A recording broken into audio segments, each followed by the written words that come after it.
check. Woo, woo. TikTok, time to rock. Good evening, good morning, good afternoon to everyone who's watching from all over the world. I'm your friendly neighborhood philosopher, and if you don't know who I am, I'll let one of the greatest sheikhs of our time explain it. Sheikh Yasser Qadhi, who we talking to? As for David Wood, I have rarely come across somebody who is more vulgar, vile, foul-mouthed, noxious, repugnant, depraved excuse of a preacher. Whatever he is, David Wood, it is obvious to any person of faith, is not a man of God. He's a vulgar, obscene, evil jerk. Jerk. And with me now is this walking, talking, living, breathing, atheist ball of rage and tears, the apostate prophet. How you doing, AP? I'm angry. What do you think? How do you think I'm doing? That's good. Yeah, I know. I'm doing well. Yeah. Hey, here you go. Hey, look. Why do people say David Wood is a closeted atheist? For the same reason they say AP is a closeted Christian. It's just a thing. It's just a thing in Islam to say whatever you say. We're going to say that you're actually the opposite. Ha! Oh, I thought you were going to say because it's true. Oh yeah. No, yeah. But it's true. Yeah. Me and AP came up with this plan a long time ago. We were like, hey, I'll pretend to be a Christian and you pretend to be an atheist. And we'll just always pretend to be the opposite of what we are. And then we'll do shows like that. And we're like, yay, what a great idea. That's a fantastic idea, man. Oh, man. People all people are being brutal over here. AP crying like an atheist girl. Why would this happen? Ayaan Hirsi is my hero. How could this happen? By the way, I've noticed we were just talking right before we started about how you blast everyone over time you're just like you got the people you know and you insult and don't like anyone else. Yeah. What's going on with that? I like that. I like doing that. I like insulting and I like trash talking everyone. So that's basically what I do. Yeah. So what did you think about? I'm guessing you've never been a terrible fan of Ayaan Hirsi Ali, apart from her leaving Islam. But what are your thoughts on Ayaan? No, I actually have. I had, and I still have, a lot of respect for her.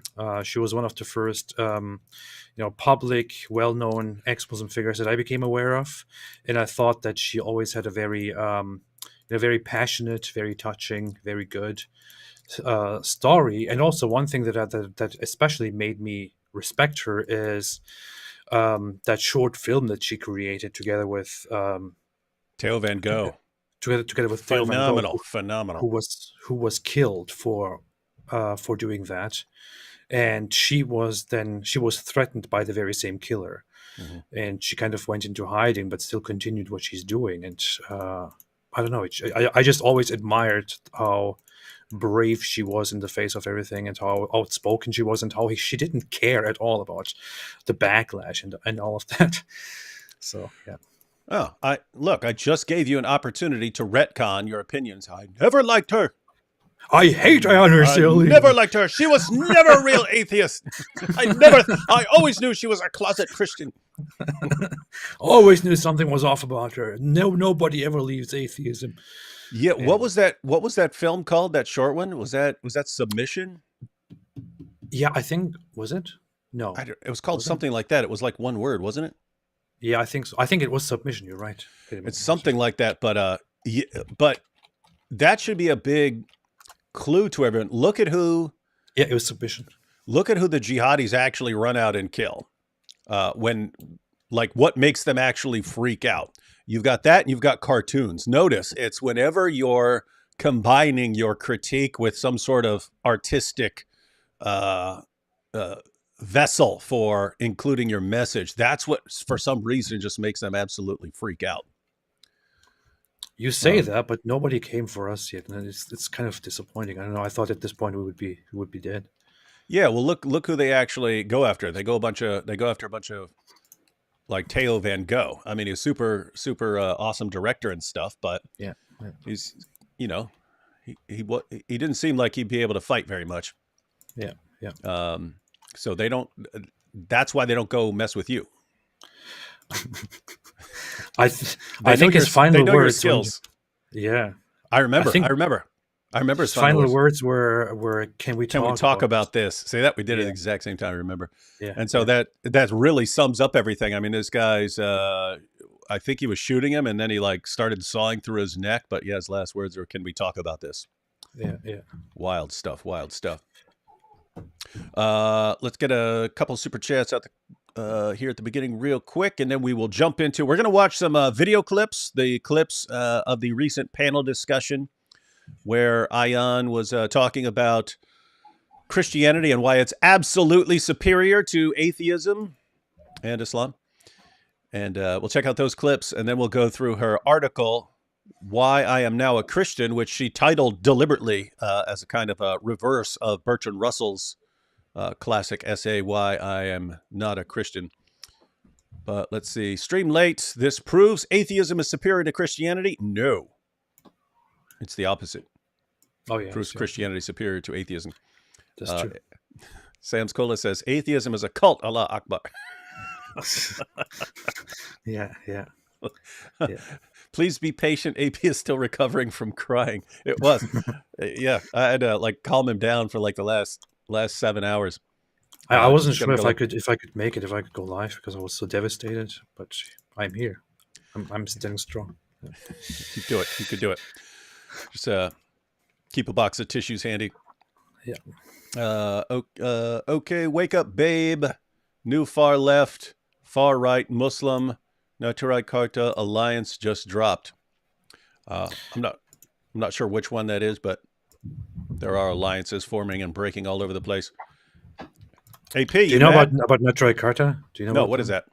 They are these. That's this cult among the an ultra orthodox Jewish cult that is anti-Zionist.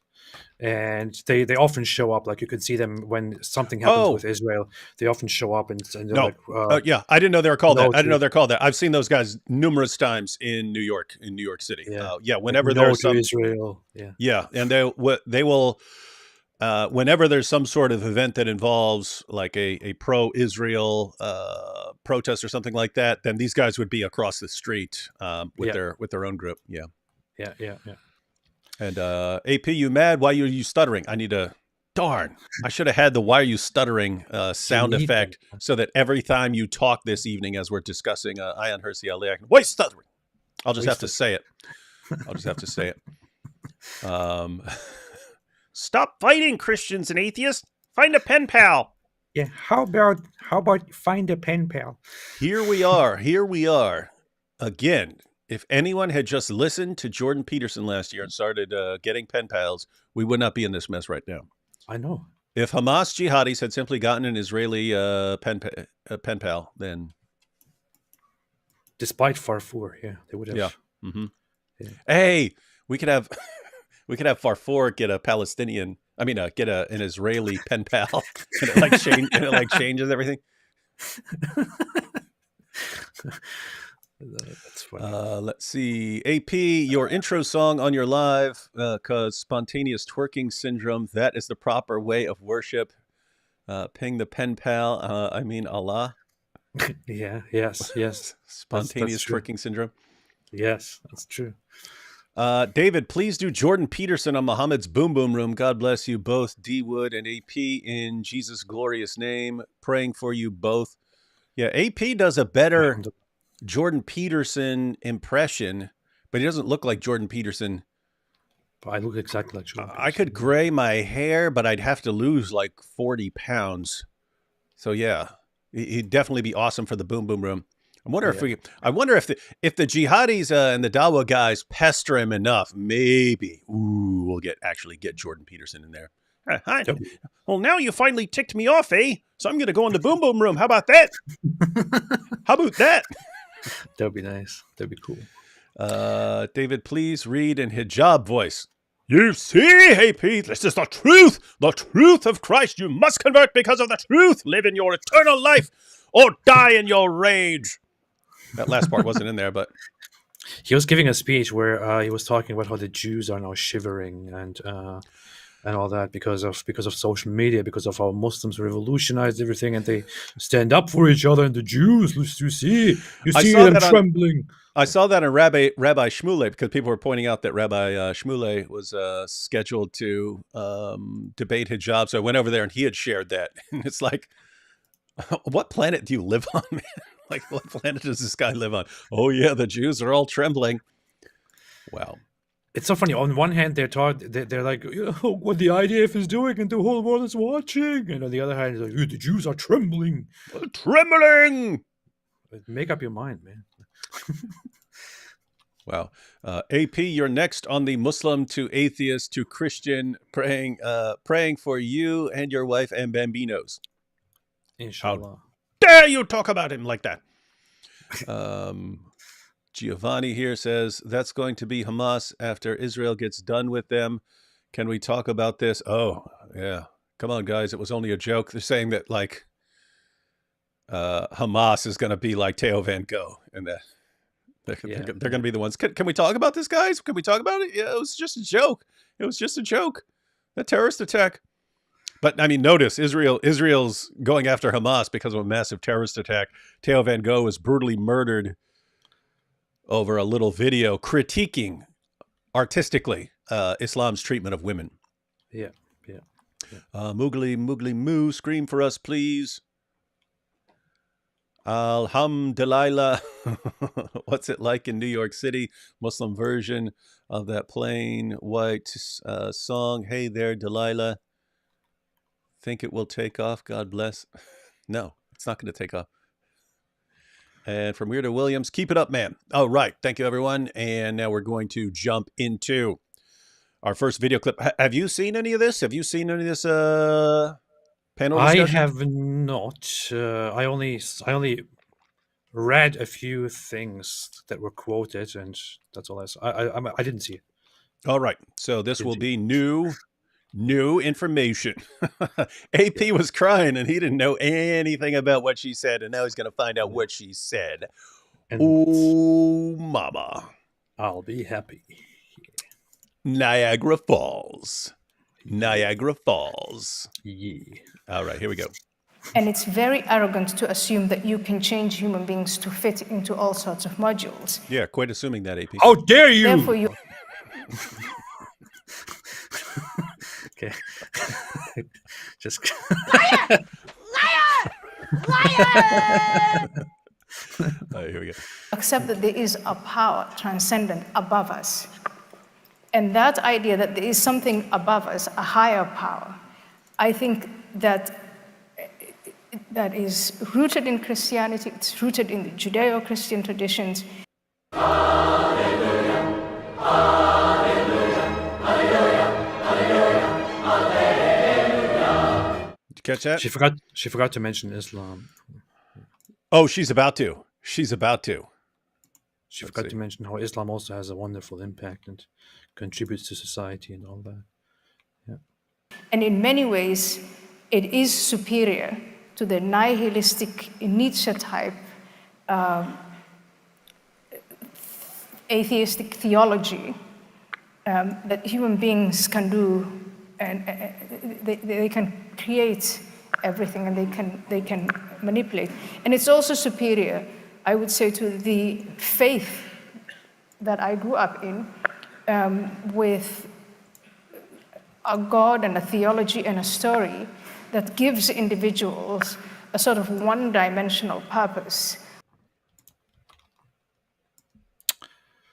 Traitor! What? She's saying that Christianity is better than Islam. I don't know why you'd object to that. Let's let her finish. Traitor! Go and do this. Make everyone a Muslim. And if they refuse, kill them. And then the day of judgment will come and life will be over. That's a simple story. But it's an abiding story. It's been around for 1,400 years. The Judeo-Christian tradition, that it is not up to the human being to do that. But all we can do is civilize and continue to civilize and question and check power. Power that is checked, that is the power that guarantees most people real freedom. All right, AP. So there you have Ayaan Hirsi Ali, whom you admit is one of your greatest heroes for most of your life. And she says that the Christian view of the transcendent is superior to atheism. Now, to be fair, she did say a Nietzsche type atheism, but you're Nietzsche's biggest fanboy in history. And she said it's superior to Islam. Your reaction, but try not to cry. Try to. Okay, one thing about the whole Nietzsche thing is, I felt like she was mischaracterizing Nietzsche's ideas there a little bit, because it's often understood by many people that Nietzsche represents this whole thing, like this nothing matters kind of worldview, and this nihilistic worldview. But in reality, Nietzsche was very much opposed to nihilism, and he was warding of nihilism. He was basically saying that he was actually even accusing Christianity of being nihilistic in a way, and religions in general of being nihilistic. And but he was saying that what is even more dangerous is the nihilism that you will fall into once you have removed God from society, and you have abandoned the morals that these religions gave, that Christianity, for example, gave. You will be left with nothing. And that nihilism to him was the most dangerous thing. And what he was talking about is that in that state, humans must learn to move forward and to become better people by building a new moral system that is based on the will to power, which is often also misunderstood. But I wouldn't say that Nietzsche was representing a nihilistic way. He was actually against that. That said, did you want to add something? Or what? No, I was just thinking about Nietzsche as you were talking about. Yeah, he had some like when he's talking about eternal recurrence and the affirmation, are you living the life that you could actually want to recur over and over again forever, like an infinite number of times? Mm-hmm. And that often gets interpreted as like a little mental exercise, like, hey, could you actually will like everything that's happening in your life to happen over and over and over again? But one of my professors, who was a Nietzsche scholar, pointed out that like they found in his notebooks where he was like trying to prove it like mathematically that this was going to actually happen, that this is all going to happen over and over and over again. But notice this idea of like affirming everything in your life, that doesn't sound like nihilism. Yeah, well, he was stressing the whole being authentic, not wasting your life on regret and on weakness which you are taught, but on being exactly as you said, that is one of the lines of living the life that you would be proud of, that you would be happy with if you lived it over and over again. So that's not really nihilism. That's the opposite of nihilism, I would say.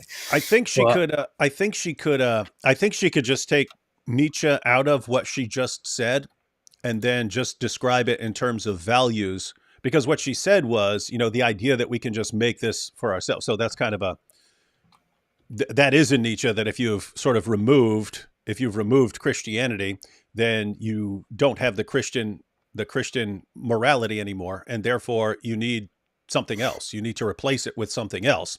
And that's where he says, must we not become like gods ourselves in order to invent this? So I think she's going in that kind of direction with the idea that we could make this up, we can invent this for ourselves. But then she talks about and just manipulate.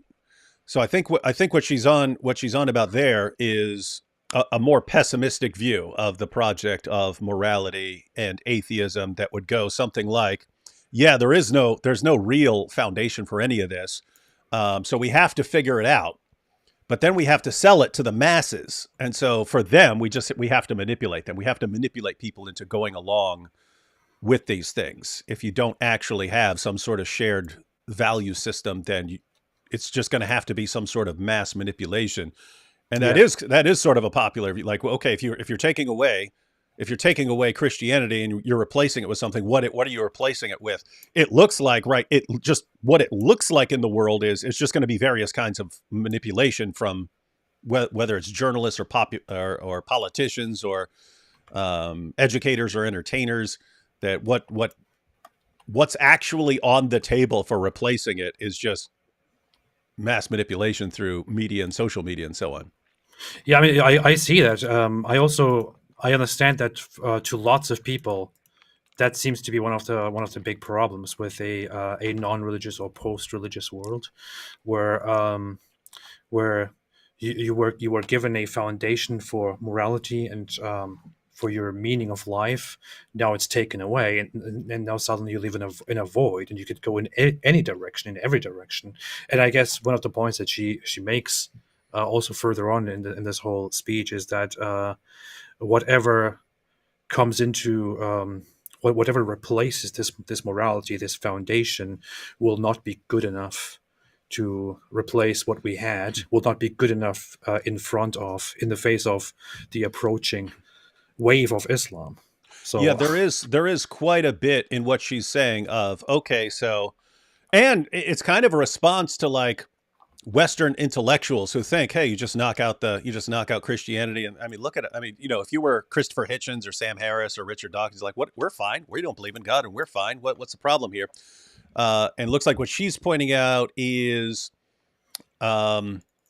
no, actually, you guys may be fine, but when you've got communism that's about to come at you swinging, and you've got Islam, which is about to come at you swinging, and you've got this sort of woke thing that's coming out of the West, and that's swinging at you from within, what you guys have is not going to be able to stand up against that, and therefore you're going to need something more. What do you have? So I think that's a lot of the direction she's heading in. Even Richard Dawkins said something recently, didn't he? He said something about maybe it wasn't a good idea to. Well, this was he actually saw this, and I think he was just thinking in terms of Islam in Europe, but because this was back in like 2010 in an interview, and he said he was asked about the decline of Christianity, and he said, I have mixed feelings about the decline of Christianity because I think it may have been a bulwark against something worse. Sounds like he was talking about Islam, and it just sounds like he was just thinking, just like observing, like, wait a minute. For 14 centuries, Christians stopped those guys from taking over Europe. Now the moment we go secular, we can't invite them in fast enough. What's going on here? So something along those lines. So let me get a couple of super chats here, because some of these are along these lines. Giovanni says, I know how to convert AP David, just saying amazing grace to him, instant conversion. Well, I could do that, or I could just send him a letter as a pen pal. Yeah. Get a Christian pen pal, atheists. So here's Zach saying, does she proclaim Christ as king, or does she just give Christian values a thumbs up? Yeah, because I've been seeing a lot over the past few years, atheists who were really hostile like 12 years ago, not nearly as hostile anymore. They don't believe in it. They don't believe in it at all, but they're just saying, okay, it's kind of good if a bunch of the rest of you do. And what's interesting, that used to be the standard view of atheists. Like atheists in the 80s and 90s, you had, because I was there, but you had like American atheists, and they were like the angry ones. But most atheists didn't seem to like them. Most atheists were like, hey, look, I don't believe in this stuff, but I'm fine if everyone else believes that God tells them to love their neighbor and so on. So, and then like after 9/11, then it changed, and you had the rise of the new atheism and so on. So keep in mind, like the idea of the friendly atheist is not new. Atheism just became much more hostile and aggressive for about 2 decades, but that was pretty common before that. Pretty short-lived, yeah. But did she do like a statement of faith? Did she say, I believe? Yeah, that's what we're about to get to. It's more, she's saying something more than just, hey, Christian values are good or better or something. She's saying something more than that. She is saying something about the transcendent and so on. But yeah, she doesn't sound like she's affirming, yes, I believe in God, and yes, I believe that Jesus Christ rose from the dead and so on. She's not dealing with any of that. Does she say Christianity is based or not? So if she says says Christianity it's is totally based, based. If she said, yeah, we're going to look through this. If she says it's based, we know she's good, because that's what the book of Romans says. Confess with your mouth Christianity is based, and yeah, you'll be yeah. saved. So we are going to be looking into this, Zach, as we go through some of these video clips. UI Josh says, if only AP would take off the leather straps, he would see the truth. God bless you. It's weird how people are combining like everything. yeah. It is important. It's important. Yeah. Let's defend Hitler and Satan team just took an L. Oh, they're going to be taking all kinds of L's here pretty soon. What's your problem with What? I'm not going to say that. We know what you want to say, AP. Who else would like to see this absolute queen debate? Ilhan Omar on Hamas and Islamism. Yeah, that would be. They're both Somalis and so on, and they went in totally different directions. And I think that would be something really awesome. Someone with a big podcast should try and set that up. I don't think Ilhan Omar would do it. I think Ayaan would. I don't think Ilhan would. The leather strap has entered the chat. Yeah. You're still my fave bromance on the internet. Bromance, did you not see how I just betrayed him completely with that thumbnail and trashed him? Yeah, he destroyed me, and I'm about to destroy him. Yeah, that's what we're about to do. I want to get a Red Ryder BB gun for Christmas, but my mom said I'll shoot the leather strap of my anus out. You don't know what that's about, do you? No, you never saw. You never saw What? A Christmas Story? I think I did. Yeah, that's Sure he wants a BB gun, and the response was always, "You'll shoot your eye out." And so he's saying they changed it to, "I'll shoot the leather strap of the anus." D Wood, saw your debate with Isa Kabir. How do you really refute that worldview? I don't know what sect he is, but it reminded me of Islamic progressive Christianity. Yeah, it is. I mean, if people aren't arguing like these are the arguments that prove my position is true, it's hard. It's just a different way of thinking. The way that Sufis, Isa is a Sufi, so the way they think is different, and it's almost like you'd need someone who thinks in the same way but has a completely different position for him to kind of speak the language. It's like, it's very easy to debate in the realm of like analytic philosophy. It's much harder to debate with like continental philosophy. I can't even figure out what continental philosophers are saying a lot of the time, just because they're thinking so differently from the way I think. So yeah, I mean, really, with Isa, with Isa's position, it's not like here's my proposition and here's my argument and so on. Nothing like what you'd encounter from the Dawa guys. So yeah, I'd have to hear a lot more about it and to have some more discussion. He largely agrees with us. That's very funny. Yeah, I do want to get Isa on some live streams with us. To have some. I'd really like to have him just break down Sufi Islam for people and to explain some of the differences between that and what we're used to, because we have our standard picture of Islam that we're getting from the guys who keep coming at us constantly. But it is interesting to see some of the alternatives to it. It's so funny because I was debating with him, and he said something like, if Islam was all violent, if this was a violent religion, Muhammad could have simply just brought down the wrath of Allah from heaven and all of that. And I said, well, I know why that didn't happen. It's because he was not a true prophet. And then he started cracking up. That's what I like. I didn't expect that. Like Isa is a perfect example. You and I have talked lots of times before about lots of the Dawa guys. We think even if these guys weren't Dawa guys, even if they converted to atheism or Christianity, we still would not get along with a lot of these guys. But there are some of the Dawa guys that we think, okay, if they didn't hate us, we would actually get along with them. But Isa's like a perfect example of we would totally get along with him. Even he's a Muslim, but we would totally get along with him because he doesn't want to kill us. He doesn't get enraged about any little thing we say and so on. So yeah, we're fans. Layman Christian said, AP, have you had a real look into Christianity? Is it something you could be open to? Have you tried praying? God bless you both. I have to say, AP has looked a lot more into Christianity than a lot of Christians. So, but what's your response here? You can't say that, man. It's very bad. Because he's a closet Christian. Yeah, yeah. I have. I spent a lot of time on that, with that, over the years. Sorry, I'm laughing at the next comment I'm about to bring up. Go Yeah, ahead. in different phases. Especially, there was a time when I was several years ago. Some people remember when I was plagued with anxiety and problems like that. There, I thought, I really need something in my life. This is unbearable. At that time, I was really, looking into that very, very closely.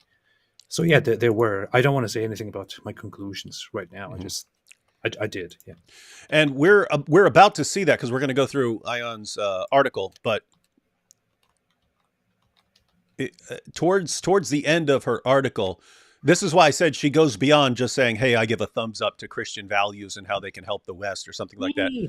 She goes into like kind of her personal need to believe in something beyond herself and so on. So we'll be taking a look at that in a moment here. And I was laughing because the next Zucker Nike, your next AP, you're going to write a book called "Seeking Atheism, Finding Jesus." You see, this is the proof that Christianity is true. Hey, that is a funny little side note in that. We'll sit here. We're gonna discuss Ayaan Hirsi Ali, and when I'm writing, atheists are crying because of this and so on. I'm joking. We're imitating the Dawa guys because if someone like Ayaan Hirsi Ali had converted to Islam, they would be parading this through the streets as the new proof that Islam is true. And we've pointed out over and over again. Guess what? People convert to all kinds of things all the time. Tons of Hollywood movie stars become Buddhists and so on. The moment any one of them says Islam, then it's, you see, this is the proof. It's just weird. If Ayaan Hirsi Ali really had she suddenly converted to Islam and announced that, they would be all over. They would be inviting her. They would make video after video saying, "Famous Islamophobe realizes Islam is the truth. This is what made her change her mind." And it would be like, look, and still there are some idiots out there who do this and this and that. They would be all over it, man. Absolutely. And Habibi says, "Hey, here's my jizya. I'm praying for AP. Peace be upon him." Alhamdulillah. Thank you. And Cedric here with the Garka Tree Fund. Build more Garka trees. We need them. All right, we got some more super chats coming up, but let's go through this next video clip. We got 3 short video clips, and then we're going to take a look at this article. But here we go. I think that in the West, we made this mistake of having a debate about, is there a God? Is there a God? And then having everybody weigh in and twisting ourselves into pretzels. There is no God, there is a God. Which is, I think, and I've come to realize over time, that is a waste of time. It's not in the least helpful. I think what we should have done instead, what we should do instead, is compare the different concepts of God that humanity has come up with, and the different stories that humans have told each other about that what is transcendent.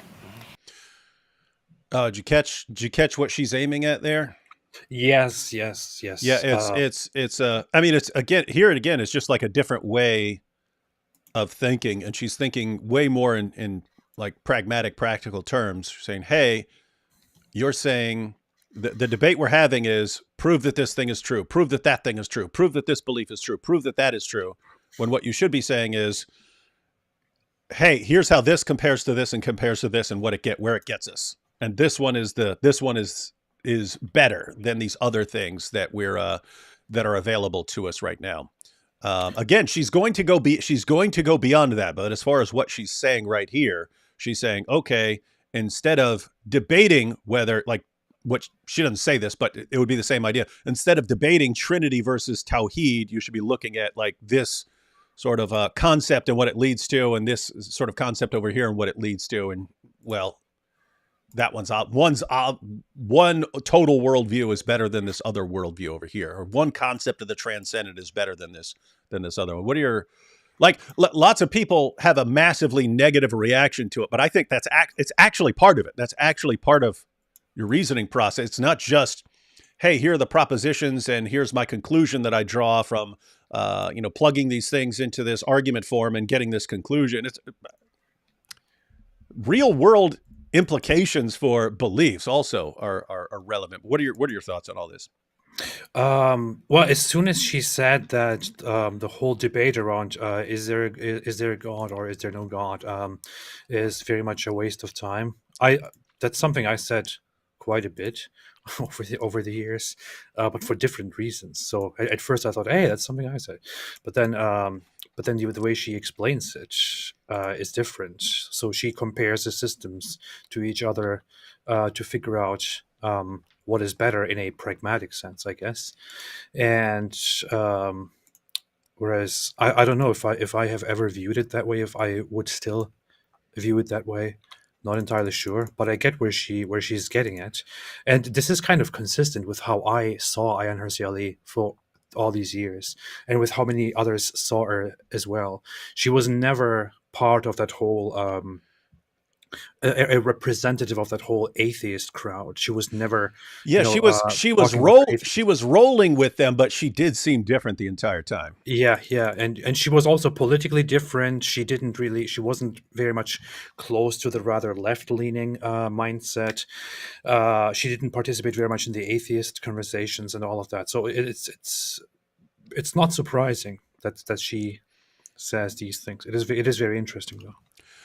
Yeah, I have to say, I haven't. I've watched lots of Jordan Peterson videos over the years, but normally the short ones, not like a lot of his long lectures. But I'm getting the vibe, like lots of what she's saying in some of these clips and her article. It's reminding me of the kind of things I've heard from Jordan Peterson over the years, and it sounds like she's kind of combining like the Tom Holland stuff in Dominion, where he's talking about the impact of Christianity on the world, and then combining that with like a more like psychological interpretation of the scriptures and, what, like a deeper psychological meaning to things. And so like matter of fact, Jordan Peterson did this when he was having a discussion with Bill Maher. Bill Maher's like, Jonah and the whale, that's so dumb. And Jordan Peterson like breaks down like an underlying meaning to the whole thing. And Bill Maher's like, whoa, I never thought of any of that. And so it's kind of like she's in the same direction here. And like, hey, instead of like dismissing something because you think it's silly or it's a dumb belief, why don't you like dig a little deeper and understand the relevance of this before you toss it out, something like that. How about you think about that a little bit further? Yeah. And she's like, and so I've realized we need to get a pen pal. Nice. Let's go. And what I find appealing, for instance, about the Judeo-Christian story is that that transcendent power ends up being a story about freedom, about tempering power, about establishing institutions and establishing teachings that give unto Caesar what is Caesar's, that don't matter, basic, maybe universal human decency then becomes that's your religious, that's how you worship your transcendent. That story is superior to a number of other stories that I know. And I think that's the story we should be having. And if you have that story... And so, why is she stuttering? Yeah, and again, I don't know, this just reminds me of like Jordan... I don't know, it reminds me of Jordan Peterson, like this concept of the transcendent, and here's the role it's playing, and so on. A few more seconds of this. And if you have that legacy, you've inherited that, then you not only appreciate it, but you also fight to preserve it. And you have a mirror to hold to the other gods that are presenting themselves as omnipotent and powerful and better. And notice what you just said there. If you've got this, and here's the impact that it has on you, and here's the foundation it provides for you. She said you'll be willing to fight to preserve it. And a lot, again, she's going to go beyond this, but this looks to be falling right in line with a lot of the other stuff that's going on and that people are thinking is not the sort of thing that you fight to preserve. Mm-hmm. And you're not going to stand up and put your life on the line for this kind of thing. You're just not going to. And so, and then she adds the mirror thing that you can actually compare it to to other positions and so on. Any thoughts on any of that? Nothing No? to add. Go a couple super chats here, and then we'll jump into the third clip. I think that's where she declares her a Christian. She's a Christian, or earlier. I don't know. Let's see. Giovanni here says they aren't so hostile to us now because I think he's talking about atheists. They aren't so hostile to us now because they see the ugly things coming, so they push their backs up against us. Because it's, as David says, atheists are just heretical Christians. So, he's saying that atheists are actually warming up to Christianity because they're worried about a lot of the bad things in the world. I mean, that could be part of it, but I think part of it is just kind of a failed experiment. Like if you go back 20 years, the message of the new atheist, again, as opposed to atheists in the 90s were not like this, but they said, hey, we actually need to just mock and ridicule people's beliefs until they drop these beliefs, and then everyone will be like us. Everyone will be like the intellectual new atheists and so on, and the world will be a better place. And we've had 20 years of that, and they've had a degree of success in terms of belief in Christianity declining and so on, and the numbers of atheists rising and so on. And so we've gotten a glimpse of how the world will actually change. And what you don't see is some sort of like scientific utopia forming, which is what was thought like 20 years ago. Hey, if we just get religion out of the way, it's going to be this utopia of rationality and science and so on. And it just doesn't look like that. It looks like as soon as most people reject Christianity, they cling to something else that then becomes a kind of alternative religion, even if it's just like, some weird like political cult or something like that. Seems they just jump on something else. And the actual impact is like everything becoming fragmented and everyone being at war with each other over this new idol that they've taken since they've abandoned Christianity. And I think a lot of atheists are just realizing this isn't going the way we thought. So maybe we need to pump the brakes on what we were planning here. What are your thoughts? Yeah, I mean, even several years ago, still, or maybe I don't know, half a decade ago, there were in the atheist community, in the online atheist community, it was a very popular thing to just to post statistics and to say, look at this, look, religion is declining, look, so many atheists here, look, so many atheists there, soon people are finally realizing, they're finally waking up, and so on. Like, this was a very popular narrative, something that people always cheered about and wanted to look at, and it kind of became very quickly unpopular. It became very quickly irrelevant. It became very quickly it faded away. Obviously it doesn't really work like that. Religion is here to stay, as many people have acknowledged, and even if things change slightly, it doesn't mean that soon in our lifetime there will be no more religion left. It will be all atheistic, and we will all be happy, and we will just party all day, and we will love each other and all that. Yeah, that's nonsense. Mm-hmm. It's nonsense.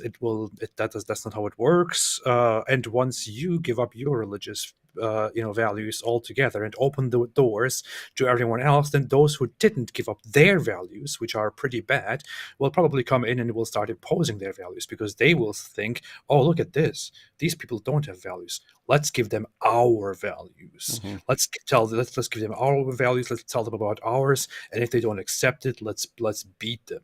So the world is not as wonderful, as happy, as cute as people thought.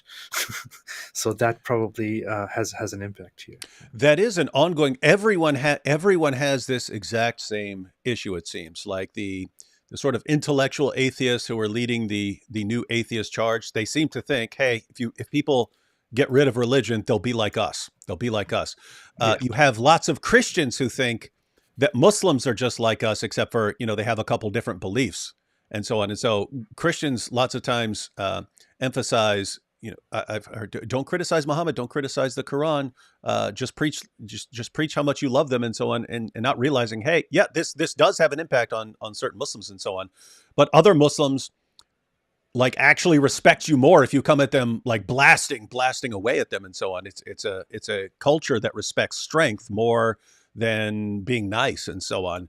But Christians in the West tend to think like, Like I've had people watch the exact. This goes back to me and Nabil watching debates where you could watch the exact same debate with a Muslim and with some Christians, and the Christians are actually judging based on who's nicer. Like whoever is nicer in the debate, they favor that person. The Muslims are whoever's more aggressive in the debate. That guy's getting the thumbs up, like separate from arguments and so on. So anyway, and then you've got Muslims who think that underneath everything, we're all just like them and we want to subjugate them and slaughter them and so on when we actually don't and so on. So everyone has this view of other people are like me. And anyway, they're just not. Yeah, and one of those things is also one of the things is that we talked about this before. This is a very long and complicated thing, but Nietzsche pointed out the same thing. Tom Holland pointed out the same thing. It's Christianity has an impact on society. The religion that is part of that is at the foundation, at the core of a society, has a very large impact on how the society thinks. And even in an environment where people are no longer Christian, but they are post-Christian, meaning they are in a country, in a culture that was deeply impacted by Christianity, that was very much built on Christian values, people will still hold on to a lot of Christian values without even knowing it. Even when they're criticizing Christianity, or even when they're criticizing religion, when they are criticizing the Bible, and say, no, it's not good, it's intolerant, it's this and that, they are basically appealing to values which they learned from those very same religions. The sense of compassion, of being being equal, and things like that, and people people have to at some point realize that is what taught them how to think and how to feel, and whatever comes from afar to replace those values is not quite as good as they thought. Yeah, and there's you have in a culture you'll have a belief system and a value system. When people start applying skepticism and saying, hey, this isn't true, they're normally targeting certain beliefs and so on. Like, let's say, in this case, a belief in God, a belief in Christianity, a belief in the Bible, and so on. They don't attack the moral values in the same way. In other words, they'll hey, why do you believe in Jesus? This is just a myth. You can't trust this source and so on. They don't come in guns blazing at compassion and things like that. They don't attack those same things. The concern is once you've sort of swept away the foundation for these things, it is easy for someone else to come along later and then all of a sudden just go blitzkrieg. I'm appealing to the Germans in a certain reason. Go blitzkrieg on those values that now have no foundation. And then, hey, why you believe in this? Oh, only stupid people believe in this. Real people believe that you crush your enemies. And it's just easy to do that. And then, yeah, why do we believe this sort of thing? Here you go. Benjamin here. Just along the lines of what we saw earlier. Hey, AP, have you ever thought about giving Jesus a chance? He really can change your life, bro. You could quit being an atheist loser. Yeah, I don't think he needs me to give him a chance. But if I want to take that differently, not literally, yes, yes, I have. I basically commented on that earlier. Yeah. And, Kendrick here says, what does the leather strap of the anus quote mean? We've explained it repeatedly before. Give you the quick rundown. The leather strap referred to a leather strap on a bottle that holds a bottle closed. And so Muhammad wants to say, the message he wants to get across is, hey, while you're asleep, you don't have the control you're awake over what comes out of your rear end. You don't have conscious control anymore. So you don't know what's going to slip out at night. And so he comes up with this saying, which is supposed to be powerful and eloquent. But the eyes are the leather strap of the anus, meaning once your eyes are closed, you kind of lose control over the leather strap of like a bottle. And if you lose control of the leather strap of a bottle, you don't know what's going to, you could spring a leak. So he's saying when you're asleep, you could spring a leak. And therefore, but notice it's a weird situation where he's making an okay point, but in the worst possible way. hey, wash your rear end when you wake up because you don't know what slipped out. Okay, it would have been great if you just said that, but and then Yeah. people keep rolling with it. Beauty is in the leather strap of the anus of the beholder. Now everyone's just replacing any quote with eyes in it with leather strap of the anus. You know what? It's actually worse than that. It's actually dumber than that, because the actual point, as far as I remember, of that whole idea is that if you go to sleep, yes, it's exactly as you said. If you go to sleep, you don't know what's going to come out.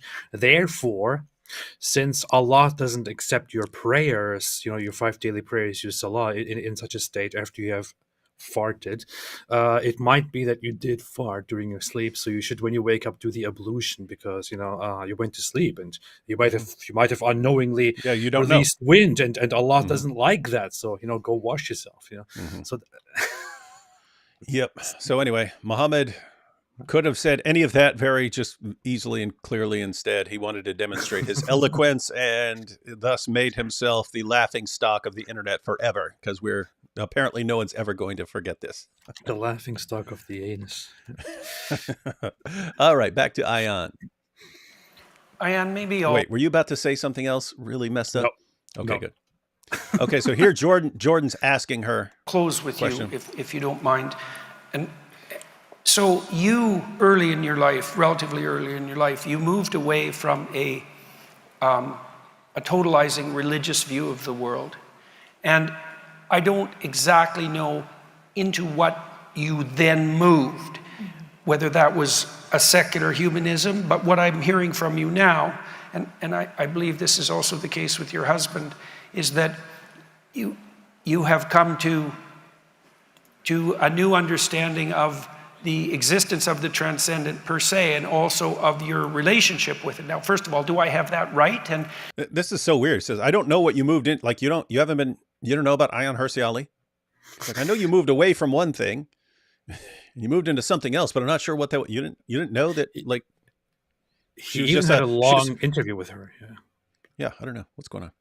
second of all, like, is that the movement that you have made, and if so, why? So, and I made a video about this, but the actual progression seems to be, she had a view of what she's going to call the transcendent, and that's the Islamic view. And then she rejected that to where there is no transcendent. And now she's believing in she does need the transcendent, and she's going with the Christian concept, because it's kind of, it looks like better for the world. And we're going to see this in the article. She's like, it's basically got everything she needs in there. But yeah, let's see. So I rebelled against a transcendent, a concept of God, of a God that now manifests itself in, the Iranian regime, Hamas, ISIS. That was the God I grew up with. That was the story that I grew up with. I rebelled. And by the way, that's what she just said is part of the reason that when we've seen these statistics where they estimate like between 5 and 10% of people who are still counted as Muslims in Muslim countries are actually closet atheists. I remember an article about Iraq, and this is even before ISIS. So this is pre-ISIS. There was an article talking about the younger generation in Iraq just despises religion. Again, this is pre-ISIS. This is before they saw Islam in all its glory. But they were saying that, they were saying the younger generation just despises religion based on looking around at what it produces. And they're like, we don't want anything. We don't want anything to do with this mess. And so she's looking around at, Iran and the Muslim Brotherhood and all this, and saying, oh my goodness, what is this mess? That's so misguided. Poor youth. Like, they don't understand the glory of Islam. The glory of Islam. That's why they need Muhammad hijab to show them, and Ali Dawah to provide airtight arguments. Can you imagine, by the way, like, I was just thinking, listening to Jordan Peterson and Ayaan Hirsi Ali, their exchange. Can you imagine if somebody like Muhammad Hijab was in that, on that panel? Yeah, I know. In this very reasonable conversation. Why are you stuttering? He would have said, like, what are you talking about? Why are you stuttering? Why are you stuttering? Yeah. Huh? Look at you! Look at you, trembling! What are And your of course, qualifications? and she would have this 6'8" guy right beside her yelling at her, and so she'd obviously get a little nervous. What's going on with this guy? You see how they tremble before us? Ha ha! What a joke, man! What a joke! This is awesome. Against that. And then when I was bold enough to say, and this was in the Netherlands, I don't want any of that. I didn't convert to Christianity. I didn't convert to another religion or another God. I carried with me this idea, the three-letter word of God stands just for evil. And my best... So notice it's not the Islamic God is evil. She just, I thought anything with God in it. So basically religion is evil. That's what many people assume people go through in general when they leave religion. I didn't really go through that, but I see that but I did have some little resentment in me at some point. But I don't think I ever really went into that like extreme direction. I'm just saying I'm wondering if that has something to do with kind of your background, like if you had come from like more of a like Muslim Brotherhood type background. Yeah, maybe if you'd be more yeah. And she also, somebody pointed it out in the chat, but she underwent female genital mutilation, and she also talked about that. That's almost everyone in Somalia. And she I don't know, they mistreated and stuff like that. It's I don't know. Yeah. Came Sam Harris and Christopher Hitchens and Richard Dawkins. My best friends became Sam Harris and Christopher Hitchens and Richard Dawkins. These are people I still love and adore. And I think over time, I'm now 53. And so when I made this, when I was in this state of rebellion, it started for me when I was 32 years old. Over time, I've come to realize, and I wish Christopher was alive today to comment on what we're going through. I say the same thing so often. I would love to have Christopher. I mean, we got Douglas Murray. He's pretty good. But yeah, I would love Christopher Hitchens' commentary on a lot of the stuff that's going on. I would love him to comment on the whole Islamic influence and stuff that is happening around the world in the UK, especially. He would have some really, really harsh and direct and very good things to say. Yeah, and he has the combination of having the really, really smart sound, the smartest sounding accent in the entire world, the smart sounding British accent, not one of the 11 different stupid sounding British accents. You got the smart one. Hey, Stu, what's going on there, mate? Hey, governor. He had the smart sounding, but then he combines it with like a massive, like a way with words. So he's got the accent and then he's got a way with words there and super intelligent and so on. So yeah, he's got a total package of rhetoric there.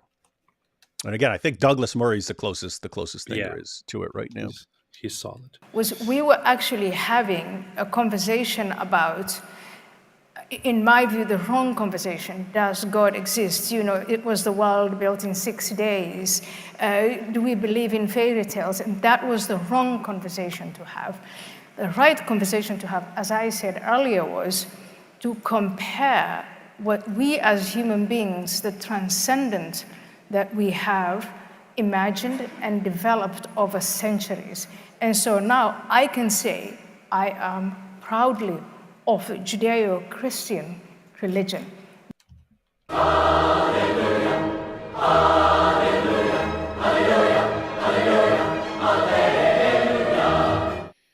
Grab your tissues, AP. Grab your tissues. Notice she doesn't say she's a devout atheist crybaby. Let's see what she said again. Imagined and developed over centuries. And so now I can say I am proudly of a Judeo-Christian religion. This is why I said she's reminding me of Jordan Peterson, even though I don't know enough about Jordan. I haven't gone through all of his like Bible lectures and so on. But when she's saying we're comparing the concept of the transcendent that we've come up with over centuries, that seems to be, again, a lot of you other people who've been following Jordan Peterson and gone through all his lectures and so on will probably know a lot more about this than I do.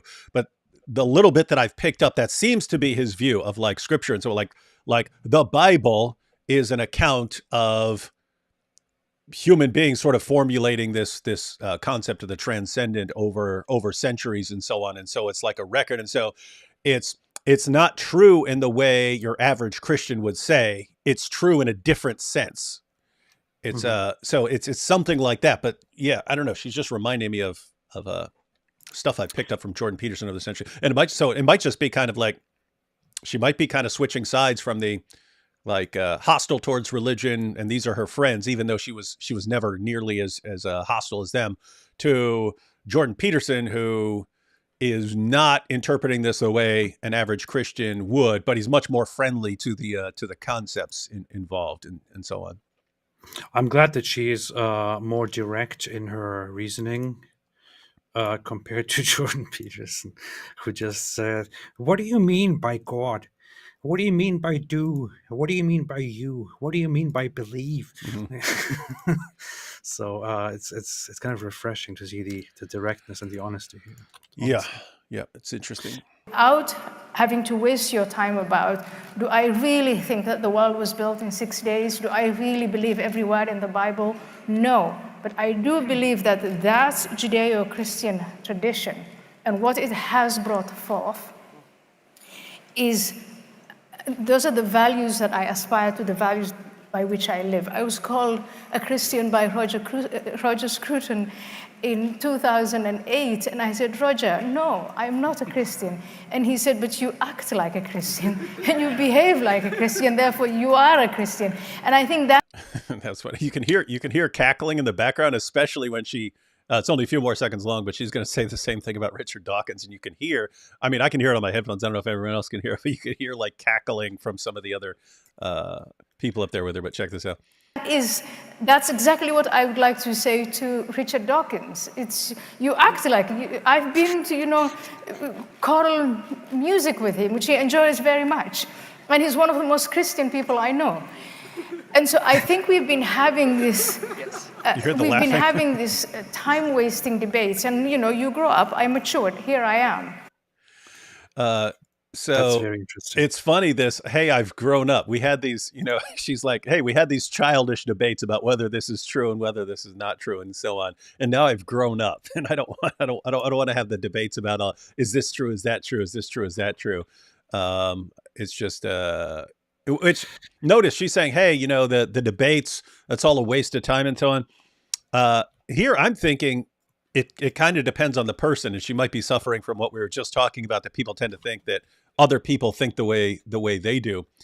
Like me, I wouldn't be following it if I didn't believe it. I wouldn't be following if I didn't believe in God and in Jesus. I would not be following the commands of Jesus. I wouldn't do it. I don't know exactly what I'd be doing. I know what I did when I was younger. I don't know exactly what I'd be doing. Like if I stopped believing tomorrow, I don't know exactly what I'd be doing. But so my point here is, I think there are people who need to be having those debates, and other people, if that's kind of not you, okay, then you could be thinking in different ways. Let's go through a couple super chats here. I heard a lot of people say stuff like that to me as well. I hear people say stuff like that, and the thing is, it's not just like an anecdote. It's not just a remark that you're saying that you move on from. It's like it actually helps understand what she is, the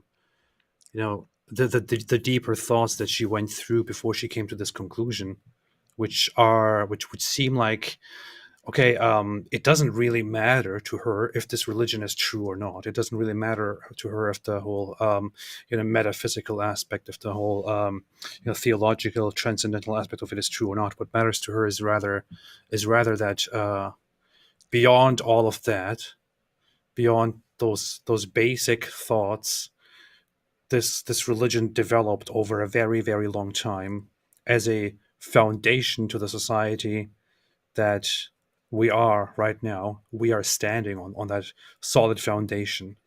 And she looks down and she sees the foundation. She appreciates it very much. And seeing that, she now values it. She has an attachment to it, and she wants to have loyalty to it, and she doesn't really care about the whole theological aspect of it. And I don't know. I feel like I appreciate that. Yeah, and there are lots of Christians who are just like enraged by that. I'm thinking in terms of, I mean, do you really not? I mean, this. We have to be enraged all the time and be destroying the foundations of society and so on. And then, no, actually, I understand the significance here. So much so that now I consider myself a Christian. Like, I understand you want to, okay, here's what the Bible says about, actually becoming a Christian and so on. But she says that, she says in her article, say, I'm new to this, I'm going to church and things like that. And it's like, yeah, I don't know. You guys really not understand the concept of making progress in your thinking as far as the thing she's talking. Now, notice everything we just heard there sounds like something like you could be a total atheist and agree with everything she just said, right? You said, I don't believe in any of this, but like I've had lots of atheists say, I'm an atheist, but I'm a cultural Christian. Meaning I still adhere to a basic, Christian value framework and so on. But again, in her article, and I'm saying this because I'm still trying to figure out exactly what her position is. In her article, which we're about to look at, it comes across, especially, I mean, towards the end, it comes across as something more in terms of her and Jordan Peterson. They seem to be saying there is some sort of transcendent, and the Judeo-Christian tradition and the Bible are sort of human beings trying to figure out and wrestle with these things. And so it's like, yeah, all these propositions are not necessarily true or something like this. It sounds like they're saying there is something beyond us. There's something above us. And we're kind of wrestling. And the Christian record is kind of one record of how this group has interacted with that transcendent and so on. And then other groups went in a totally different direction, and you see what it leads to, and it's all screwed up. So something along those lines. And it seems like they're saying, and the atheist position is to reject the transcendent, and it's actually a problem because now you're denying that, and you need it. Something along those lines. But yeah, we'll check out this article. Brianna says, hi, AP, have you ever read the entire Bible? Would you ever make a video with your questions and objections to Christianity? Still praying for you. I know you've read a ton of the Bible. Yeah, I think I've never actually read all of it through. I read lots of it. Maybe I read the majority of it, but I never did the very same thing that I did with the Quran, which is like from cover to cover reading it all through. You never read Obadiah? I still need to do that. I did. Brianna here, but she also said, would you ever make a video with your questions and objections to Christianity? I'm saying, hey, guys, I thought about that a long time ago of doing that, but I kind of feel like I want to do that once I always thought I want to do that once I am more clear on what my thoughts are, and I never found myself quite there yet. And it sounds like you don't want to, just knowing you personally, it's like you wouldn't want to come across as like being a jerk and insulting people who aren't threatening to murder you or something like that. But it looks like people are actually legitimately interested. Like, what are your objections to Christianity? We'd like to take a look at those. No, I'm trying to find the best way to insult people. That's why I'm kind of. Hey, you should make a video, but you share your objections to Christianity, but you act like a Dawa guy the entire time. My problem with Christianity is you're all little weaklings. Yeah. Dark Brandon here says, I got into an argument with an atheist friend about Islam the other day, and no joke, at one point he said, why don't ex-Muslims, this is for you, why don't ex-Muslims call themselves ex-religious instead of ex-Muslim? Real facepalm moment. So I think this is you hear this a lot from Muslims. Why you always have to identify yourself as ex-Muslim? Why do you think it's funny because you see the same thing with two groups in the Christian world, where people who leave two specific sects in the Christian world, they often refer to themselves as ex this, and those are Mormons and Jehovah's Witnesses. Mm-hmm. You will often see XJW and ex Mormon, and what do those have in common with Islam? They both have this quite outlandish, cultish way of thinking. This whole our group versus all the others, or if you change, then you have betrayed us. Things like that. They all have this kind of social pressure and social oppression, but Islam has that to a much greater, much more extreme degree. It's that can tell you something. The problem here is when you leave Christianity. Now, I know people who were Christians and who are no longer Christians, and nothing is different. Like their relationship with their family is in no way different. It's all the same. It doesn't matter. Like nothing happened ever. They acknowledge each other, and that's all. Like nobody ever even talks about it. But as Muslims, if you leave Islam, it is the end of the world. People don't talk to you anymore. People look with disgust at you. People threaten you. People actually come after you. It's like you have not only betrayed yourself and your family and all your friends, but the entire Muslim ummah. So of course this is going to be significant, and of course people are going to take that not in a great way and will fight against that. And one of the manifestations of that fight is to say, I am an ex-Muslim. Mm-hmm. Yeah, and it is, I mean, more than any other group in the world, it makes sense to say ex-Muslim, because one of the, and I've pointed this out before, if you go back to 2005, 2006, it was very common to hear no one ever leaves Islam. That was a claim. And for those of us who were actually studying it back then, it's like, wait a minute, you had the apostate wars in early Islam after Muhammad died. You had wars from all the apostates. You have apostates during the time of Muhammad who would realize Muhammad's a false prophet and they leave Islam. And so it was just so weird to hear that claim back then, if you knew anything about the history of Islam. But notice, even we've already referenced this, between 5 and 10% of Muslims in Muslim countries are actually closeted atheists. It seems like when you're leaving Islam, now, if you leave Islam and you become a Christian, okay, I have this community out there. I have this community of Christians now. I'm part of that family.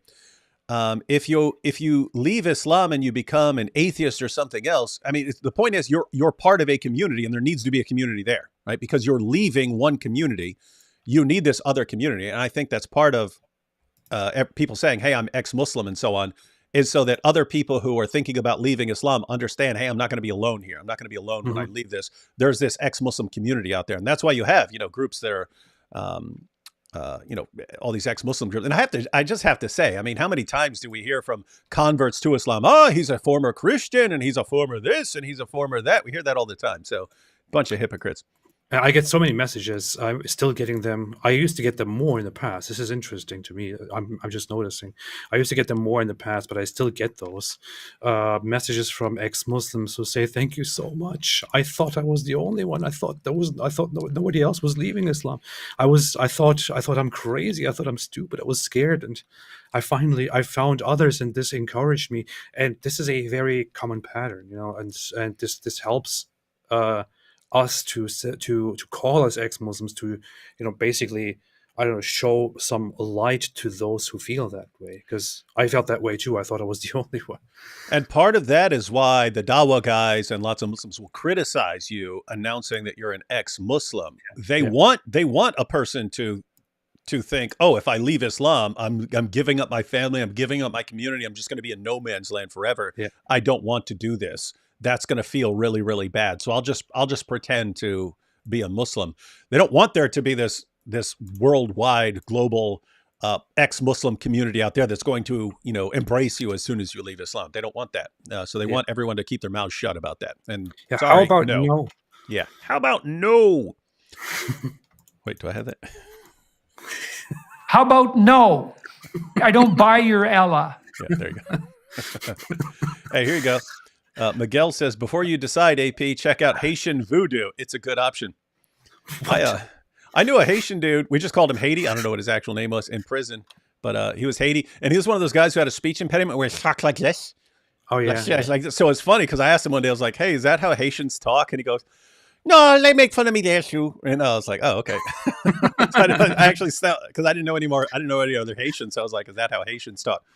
But he would talk about these dudes. He'd be like, man, this is voodoo dudes that live up in the jungle, and they can turn the person into an animal. And you could go up and if you give them enough money, you could tell them someone on the other side of the world, dog, and the person would just drop dead. And I was going, come on, man. I said, all right, you go give this voodoo guy my info and tell him to kill me. I want to see what happens. He goes, no, dog, you wouldn't try it on you. You're a Christian. And I was like, wait, these guys. So these guys are like, no, we don't do it. It's weird having voodoo and simultaneously thinking, oh, but it doesn't work on Christians, because you're like, okay, then there are limits to this. Like, why wouldn't you then believe in Christianity? I don't know. It's weird stuff. That's weird. Yeah, that is. I heard that from multiple things. I heard that from a Wiccan too. I mean, I heard it from someone who was talking to a Wiccan and said, he said, hey, I challenge you to cast a spell on me. And I had an encounter with some Wiccans while I was locked up too. But he said he went into a Wiccan shop and said, hey, I want to see if you can cast it. It wasn't like to kill him or anything. He's just saying, I want to see if you can actually cast a spell on me. And he said, the Wiccan dude said, well, are you a Christian? He goes, yeah. And he goes, it wouldn't work. I was like, wait, why do you guys believe it? I don't know. Wiccanism is so, it's such a fake. It's like a fake attempt at being mysterious and going with these old mystical, natural ideas, but it's like totally made up. It's like modern interpretations of modern people trying to somehow have these old ideas that nobody believes in anymore. All these tree spirits and so on. Yeah, weirdos. You know what this is about? Are you two going to make a response to Kim Iverson's 3 Islam videos? You know what this is about? I don't know who that is. You familiar with that? She's this annoying. She's this woman who is on Rumble, and has been talking about this whole Israel-Palestine conflict, and she's been kind of pandering to the pro-Hamas people, and basically accusing Israel and kinds of things. And she also had a conversation with what's his name, Hamza Yusuf, where Hamza Yusuf was explained to her. I posted a reply to that on Twitter earlier today. He was saying, great, holy war doesn't exist in Islam. There's no such thing. Jihad just. Why don't we go live with that one of these days? Because that's it's good to respond to Hamza Yusuf. I don't know what in the world he's thinking. Like, I don't know if that's one of the situations where, I don't know, does he just reject a ton of the sources we'd be familiar with, or does he know that he's lying, or is this sort of, okay, I know that people are interpreting this in a way that is completely misleading, but I'm okay with that. What are you saying? I just noticed she had that live stream 2 days ago. It's on Rumble. I'm really underestimating Rumble and underestimating this person, but it has currently 216,000 views. So well, you might want to go through some of that. Yeah. Okay. That's interesting. Huh. I'll check it out. About Ayaan Hirsi Ali here. I wasn't expecting her to convert. I can't believe my leather strap of the anus. I tell you, everyone's just taking anything with eyes in it and replacing it. Yeah. Alhamdulillah. Shalom, guys. Tuning in to learn about today's topic and support you bros with my Zionist schmeckles stolen from Farfour and his grandpa. This guy stole Farfour and his grandpa's shekels and gave them to us. That's messed up. Oh, hey, Issa's here. Issa said, "Oh, thank you, brothers." I guess that's from earlier. See, this is what is just what is a red flag immediately. Like, I'm going through her channel right now, going through the last 1 year of videos. There is no single time that she ever talked about Islam or anything, or Israel or Palestine or anything related. But the last month is all about Islam and about Israel Palestine. So guys, you have to. Here's the thing. This ties into what Jordan Peterson was talking about people with the dark tetrads, psychopaths, narcissists, Machiavellians, and sadists want to jump into situations to use it to their advantage. And you see the Dawa guys all do this, right? Like, notice, you can be a Dawa guy and be seriously interested in the Israeli-Palestinian conflict and so on, and want to discuss that and so on. But people with certain personality types, that's not the real issue. The issue is, hey, I want to further myself and rally more support around myself in this situation, and they want to use that in any situation. They want to turn any situation into something that brings them more attention and gets them more fans. But notice the same exact thing can happen for people, just general social media influencers, right? It can just be, hey, here's something that's happening. Oh, if I say this thing, that gets me a lot more fans right now. And so this can be, I don't know. I have no idea. I've never seen her. I have no clue what her position is. I'm saying be aware of it, right? I mean, we all get this idea when you've got like, Sneeko and something like this suddenly converting to Islam and so on, that it has a lot more to do with, oh, here's a big fan base that will be loyal to me no matter what I do. And let me jump on there. But guess what? I mean, right now, I could go on and tweet, after careful consideration, and I've realized that Israel needs to be wiped out and Hamas needs to take over. I get a ton of new fans, even though they hate me for everything I've said and done for the past couple decades. I would all of a sudden get a bunch of new fans. Let's do it. Yeah, let's do it. Ratio Christie here says, side note, in original language, Jonah was swallowed by a big fish. In the Septuagint, it can be translated to an extinct Leviathan, Hydra-like creature. Hey, we are way past the Jonah discussion. Joshua, no, that's because the message was from earlier. Joshua said, Paul said, if you're an apostate, then there's the door. Muhammad said, if anyone leaves Islam, it's their neck. AP, what are the apostate rules based on science and reason? Death. Yeah, I know that. That's AP's penalty for apostates. Yeah. Let's see. Or re-education camps. I don't know. Dawood, your funny teasing of your friends is very entertaining, but since you go after Muhammad so much, does that mean you're a closeted Muslim? Oh yeah, you get it? like hey, yes. Like if the people I like, I actually mess with them constantly, then I mess with Muhammad a lot constantly. So there you go. Huh.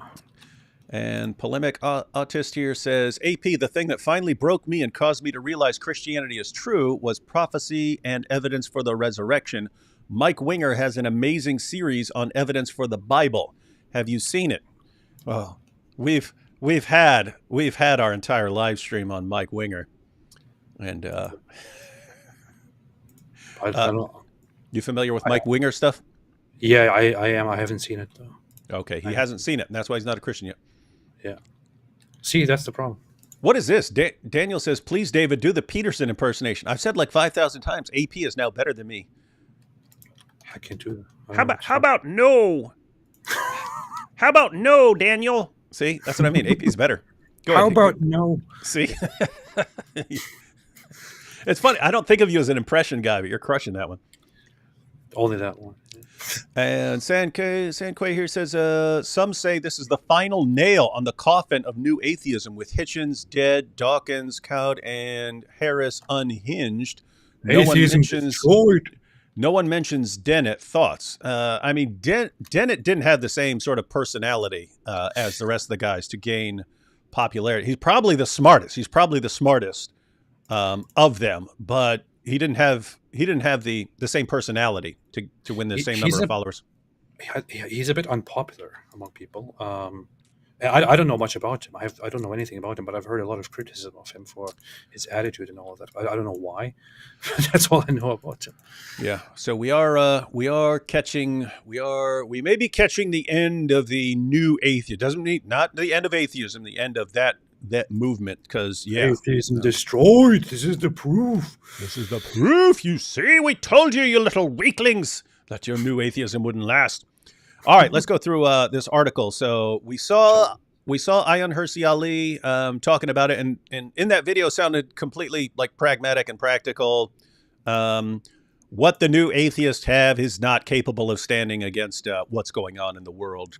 Christianity is, and she made some points saying that the wrong discussion is like arguing about whether all these details are true and so on. Although some of them, she's saying, why are you arguing about whether God exists or not? I don't know. That seems like an important debate to me. But she's saying you should be thinking in terms of comparing. Like, this is what this belief leads to. This is what this system leads to. This is what this system leads to. This is the best. Therefore, throw that in the faces of other people. Something along those lines. But so I saw that, and then I made a quick video about it, and then the next day she posted. Let's see this. Why I'm a Christian. Yep. So why I am a Christian, and she deliberately paralleled that on Bertrand Russell's famous essay. So we'll go ahead and read this, and AP, you can share your thoughts as we go through this. In 2002, I discovered a 1927 lecture by Bertrand Russell. That's probably the same year I read it, because that's when I was starting off in philosophy. But yeah, it's weird. I remember reading Bertrand Russell's Why I'm Not a Christian. I thought it was lame. I never read it, honestly. Yeah, I read it and I was like, it's a similar, something you're more familiar with. It's a similar reaction to people who would read like Dawkins' The God Delusion and think this is actually kind of lame. There's better arguments than these, and your arguments actually aren't as they wouldn't work against people who actually know what they're talking about, and so on. And so some of this stuff sounds kind of dumb. It was kind of like that. Whereas I'm not saying that because he's an atheist or something like that. There's stuff that is absolutely brilliant in Hume. There's stuff that's really brilliant in a lot of. Antony Flew in breaking down falsifiability and so on, and explaining how you can develop a kind of non-falsifiable position. The examples he would give that kind of stick in your mind. Lots of this stuff is brilliant. But I don't know. I read Why I'm Not a Christian. I was like, gosh, this sucks. And keep in mind, this was not long after I became a Christian. So, I became a Christian in the 90s, and then the early 2000s, I'm reading this thinking, this sucks. Anyway. Is it better than the Quran, though? Oh, it's like 1,000,000 times better than the Quran. Okay, good. With that said, I'm kind of teasing now. There are the Quran actually makes good points. I think they're being stolen from other things, but overall, and Bertrand Russell, he's a combination. One, insanely intelligent. His history of philosophy is one of the best history of philosophies there are. That's what you're expecting. Hey, you've got a brilliant guy who's also a really great writer, writing Why I'm Not a Christian. You're expecting something really awesome, and I don't know.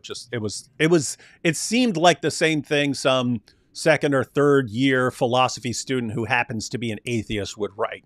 That's what it seemed like to me. And so I was expecting something much better. Anyway, in 2002, I discovered a 1927 lecture by Bertrand Russell entitled Why I Am Not a Christian. It did not cross my mind as I read it that one day, nearly a century after he delivered it to the South London branch of the National Secular Society, I would be compelled to write an essay with precisely the opposite title. And at the top, her title is Why I Am Now a Christian. The year before, I had publicly condemned the terrorist attacks of the 19 men who had hijacked passenger jets and crashed them into the Twin Towers in New York. They had done it in the name of my religion, Islam. I was a Muslim then, so she was still a Muslim after 9/11. I was a Muslim then, although not a practicing one. If I truly condemned their actions, then where did that leave me?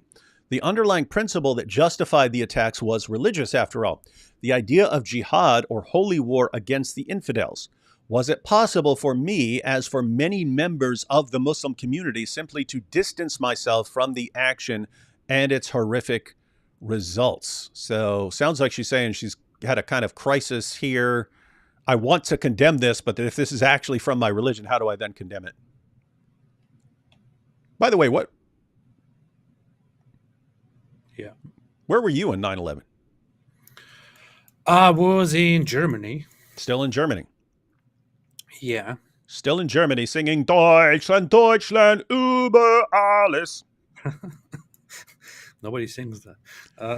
No, that was I brought it up because I'd seen it in movies before, and I was in German class. This was in college, and it was in German class, and something happened, and I was making fun of something. I was going, I would just sing Deutschland, Deutschland, and my professor, who's German, goes, We don't joke around like that. And I was like, whoa, I didn't know that was serious. Yeah, in Germany, so things were very humorous. I remember laughing about all kinds of things. Dark humor is very, very popular in Germany, but that topic, Nazi stuff, that is just no. No, we don't. Interesting. We don't talk about that. No. Yeah, joking. I had to find out. It reminds me of there was in our church in New York. We lived in the Bronx, but we went to church in Queens. We went to New Life Fellowship in Queens. Awesome church. But I knew a Jamaican guy there, and and just from watching, I forget which Steven Seagal movie it was. I think it was Marked for Death, where it was him versus the Jamaicans, and I always ran around yelling "blood clot." And so every time I saw my Jamaican friend walking down the stairs, I go, "Hey, blood clot, man!" Right? And one day he pulled me aside and he goes, "Dude, that's like a curse word to us." I'm like, "Oh, I had no idea. I just thought it was something cool Jamaicans yelled to each other." I'm sitting there yelling it in church and stuff. Anyway, wild No, stuff. the thing is, when I on 9/11, I was still very young and I was at home. I remember my mother. I think it was already late in the day. I don't know. Was it night? Was it evening? Something, because that's what it corresponded to when we were in Germany.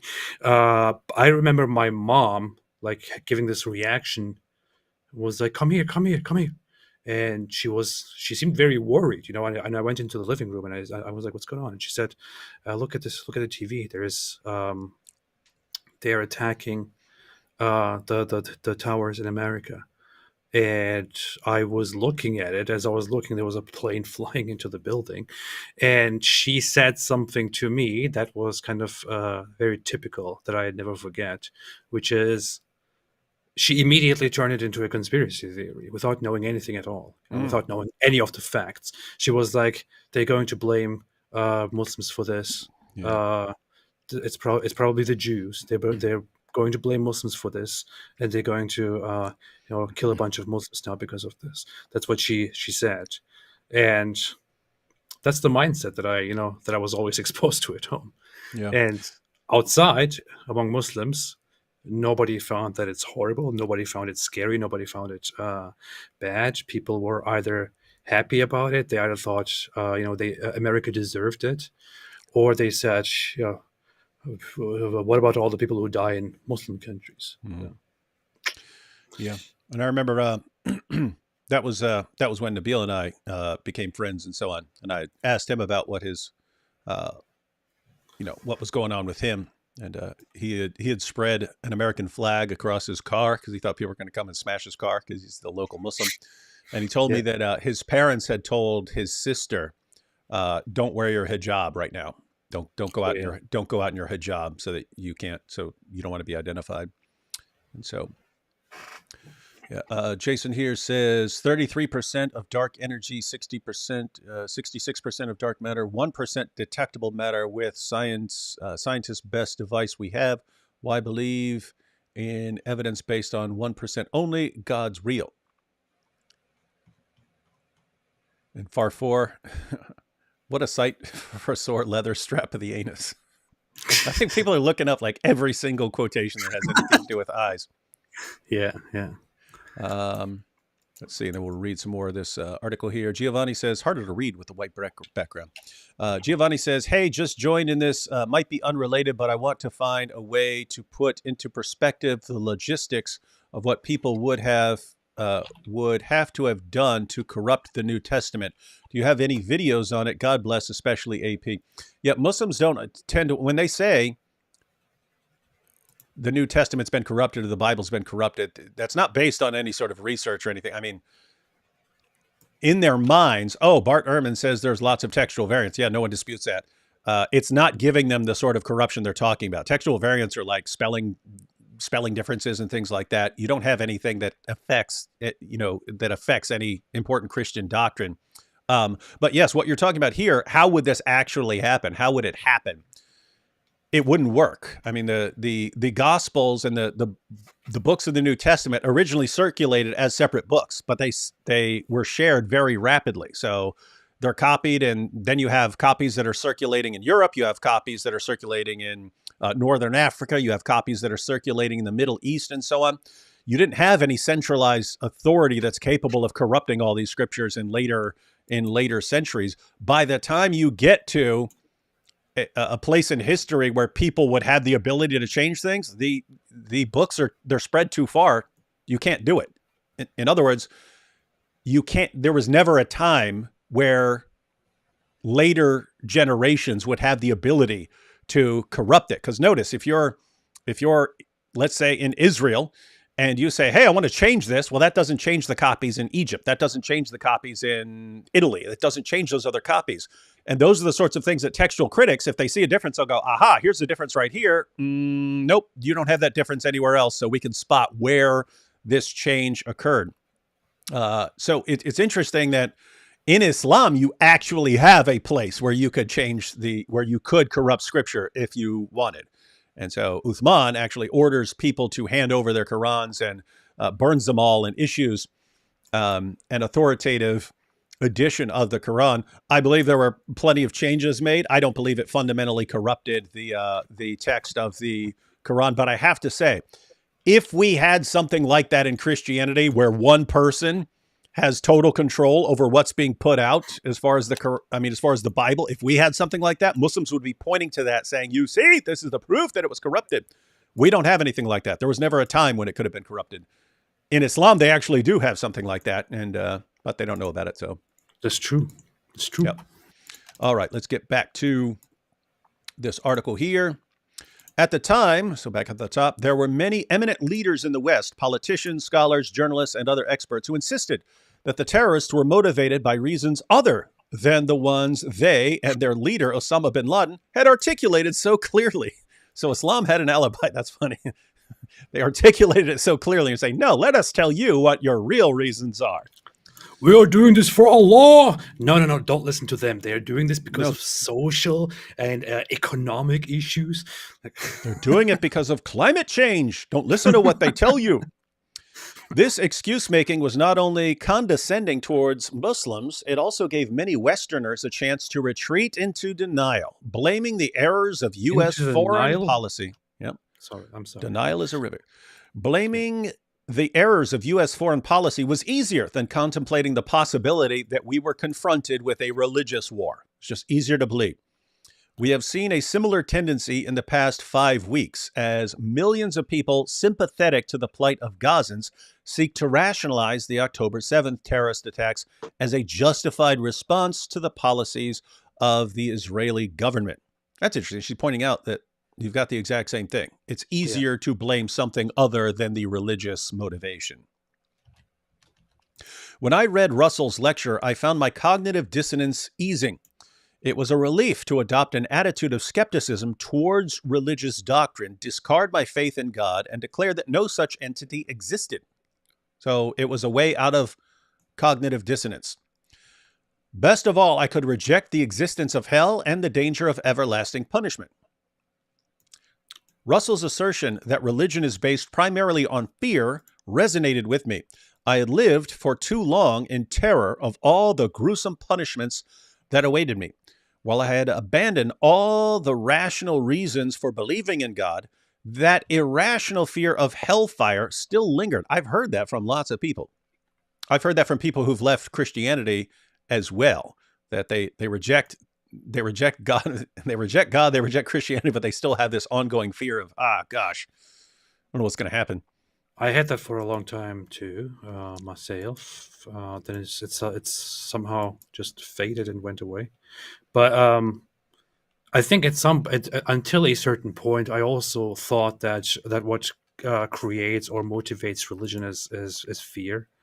But I think, I don't know, over time, over the last years, I kind of came to the conclusion, that's where I am right now. I don't know, maybe I'll think differently in the future, that is not entirely accurate. But that, completely from a secular perspective, that religion is, and this makes me appreciate religion actually, that religion is kind of a way for humans, for civilizations to find meaning, to make sense of all the things that are going on around them. And it's actually a very a noble, and a search for wisdom, and that's something that is worth appreciating, in my opinion. So she says that irrational fear of hellfire still lingered. Russell's conclusion thus came as something of a relief. When I die, I shall rot. See? Yay! Oh, matter of fact, there's a super chat that's connected to that. Hang on, let's get this one first. Joshua says, Silly Muslims somewhere see her and say if she rebelled against Hamas, then she is being paid by the IDF. No, no, we're being paid by the IDF and Yeah. Mossad. Giovanni here, this connects. What is a true godless person? A person who believes in nothing, still believes they die and there is nothing, so they go back to their creator, nothing. So there you have it. When I die, I shall rot, what Russell there said. So to understand why I became an atheist 20 years ago, so that would be 2003-ish. To understand why I became an atheist 20 years ago, you first need to understand the kind of Muslim I had been. This is why I brought up that you might be different because you were a different kind of Muslim. I was a teenager when the Muslim I was the Brotherhood. correct kind of Muslim. Okay, You're the go ahead. truth. She was, yeah, you were the true sect, and she's one of the 72 false sects. Yes, I can't say sects around. Sects. Be careful what you say. I was a teenager when the Muslim Brotherhood penetrated my community in Nairobi, Kenya in 1985. I don't think I had even understood religious practice before the coming of the Brotherhood. I had endured the rituals of ablutions, prayers, and fasting as tedious and pointless. This actually gets, I remember this gets interesting, her breaking down what the Brotherhood does. The preachers of the Muslim Brotherhood changed this. They articulated a direction, the straight path, a purpose to work towards admission into Allah's paradise after death, a method, the Prophet's instruction manual of do's and don'ts, the halal and the haram. As a detailed supplement to the Quran, the Hadith spelled out how to put into practice the difference between right and wrong, good and evil, God and the devil. The Brotherhood preachers left nothing to the imagination. They gave us a choice: strive to live by the Prophet's manual and reap the glorious rewards in the hereafter. On this earth, meanwhile, the greatest achievement possible was to die as a martyr for the sake of Allah. That sounds like what I read in Sahih al-Bukhari, Sahih Muslim, and so on. Mm-hmm. What is this?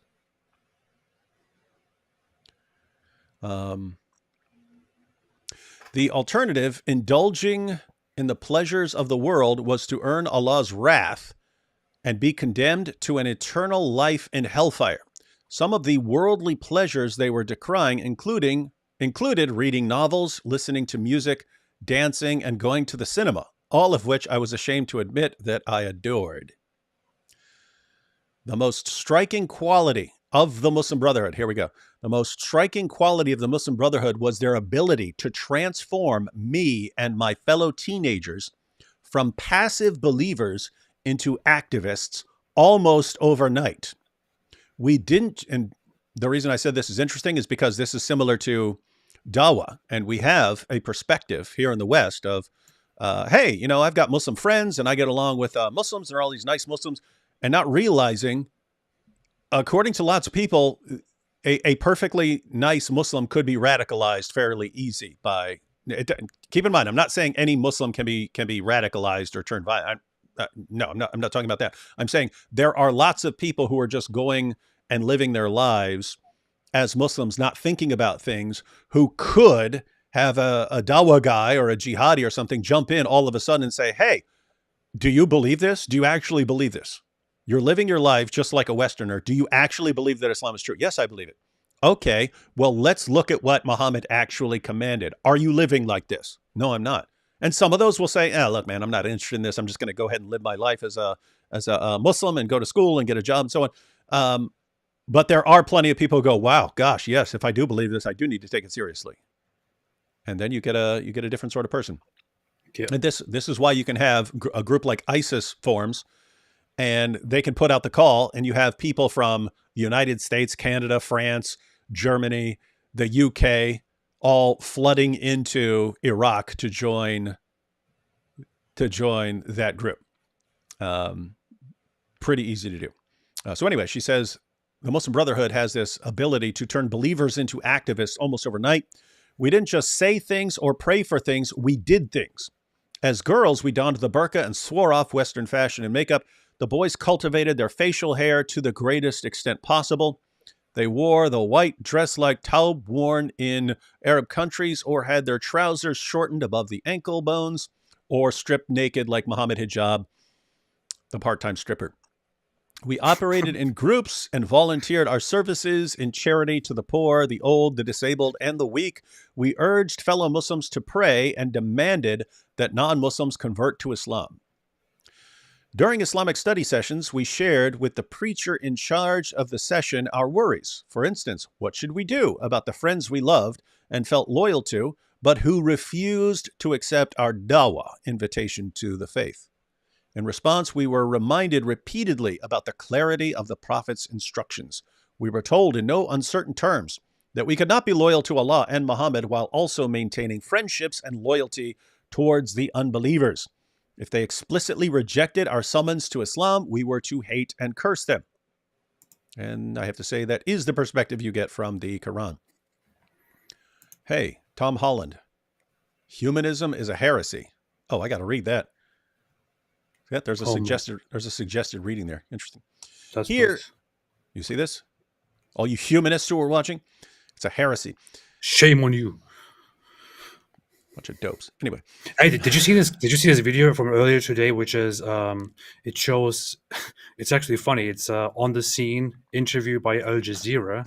They captured this guy. They caught this guy in Gaza who is fleeing south through the safe corridor provided by the IDF, and he's yelling and he says, was he the one talking trash? The Arabs. He said, "It's the Arabs' fault. The Arabs are the ones who are conspiring. The Arabs are the ones who betray us. The Jews are kind to us." That's what he said. He said those words. I mean, it's one thing to say. It's one thing for someone to say, "This is all our own people have done this to us. Our Arabs have done this to us." But for somebody in Gaza to actually look into the camera, to Al Jazeera, and to say the Jews are kind to us, no, that's crazy. Because if that guy is ever in a place like the Israelis need to get that dude out of there and keep him safe, because you'll get killed for that sort of thing, and that's part of it, right? You're not allowed to say anything. So that's a guy who understands. I'm putting my life on the line to say this right now, but I have to say it has. I mean, just the one I'm looking at has 2 million views right now. It's like it's going viral in the best way possible, and it's so significant because hearing a Gazan actually say that, like, the Arabs are doing this stuff to us, the Jews who are coming here are nice to us. Him saying that, this is, I don't know, I've never heard like such a candid, thing from a Gazan himself right here on camera to Al Jazeera. The Arab world sees this. Yeah, and you wonder, I mean, how hard is that to understand, right? You do have plenty of Palestinians who just want to live their lives and see their kids go to school and get work, and that people want to retire and live their lives without being bombed and so on. And then you've got a group like Hamas that deliberately attacks Israel, knowing that there's going to be a thing. Then they all hide, except for the ones who are extremely rich, and they're in completely different countries. And then who gets bombed? The regular people, while Israel's going after Hamas. And it doesn't take a genius to sit back and figure out and say, we're just pawns in these guys' game. We do not want this. They are using us they're using us as meat shields. This is disgusting. Yeah. Jeff Derbla says, somewhere IP, Inspiring Philosophy, is yelling at the screen. 6 days? It's funny that Ayaan Hirsi Ali zeroed in on that as a important issue. Important issue that important not to bring up that issue. My definition of hell is waking up there to meet Dawkins saying it's all an illusion from aliens for eternity. That's funny because he said no matter what the evidence, any evidence could be described as powerful aliens or something like that. But it would be interesting because Peter Atkins actually said something like that. He said, if I actually woke up and I'm outside the pearly gates in St. Peter's, I still wouldn't believe any of it. I still wouldn't believe it. I believe there's something else going on, some sort of weird hallucination. Alhamdulillah, he's a very devout atheist. Don't have to believe the Nicene Creed to be Christian.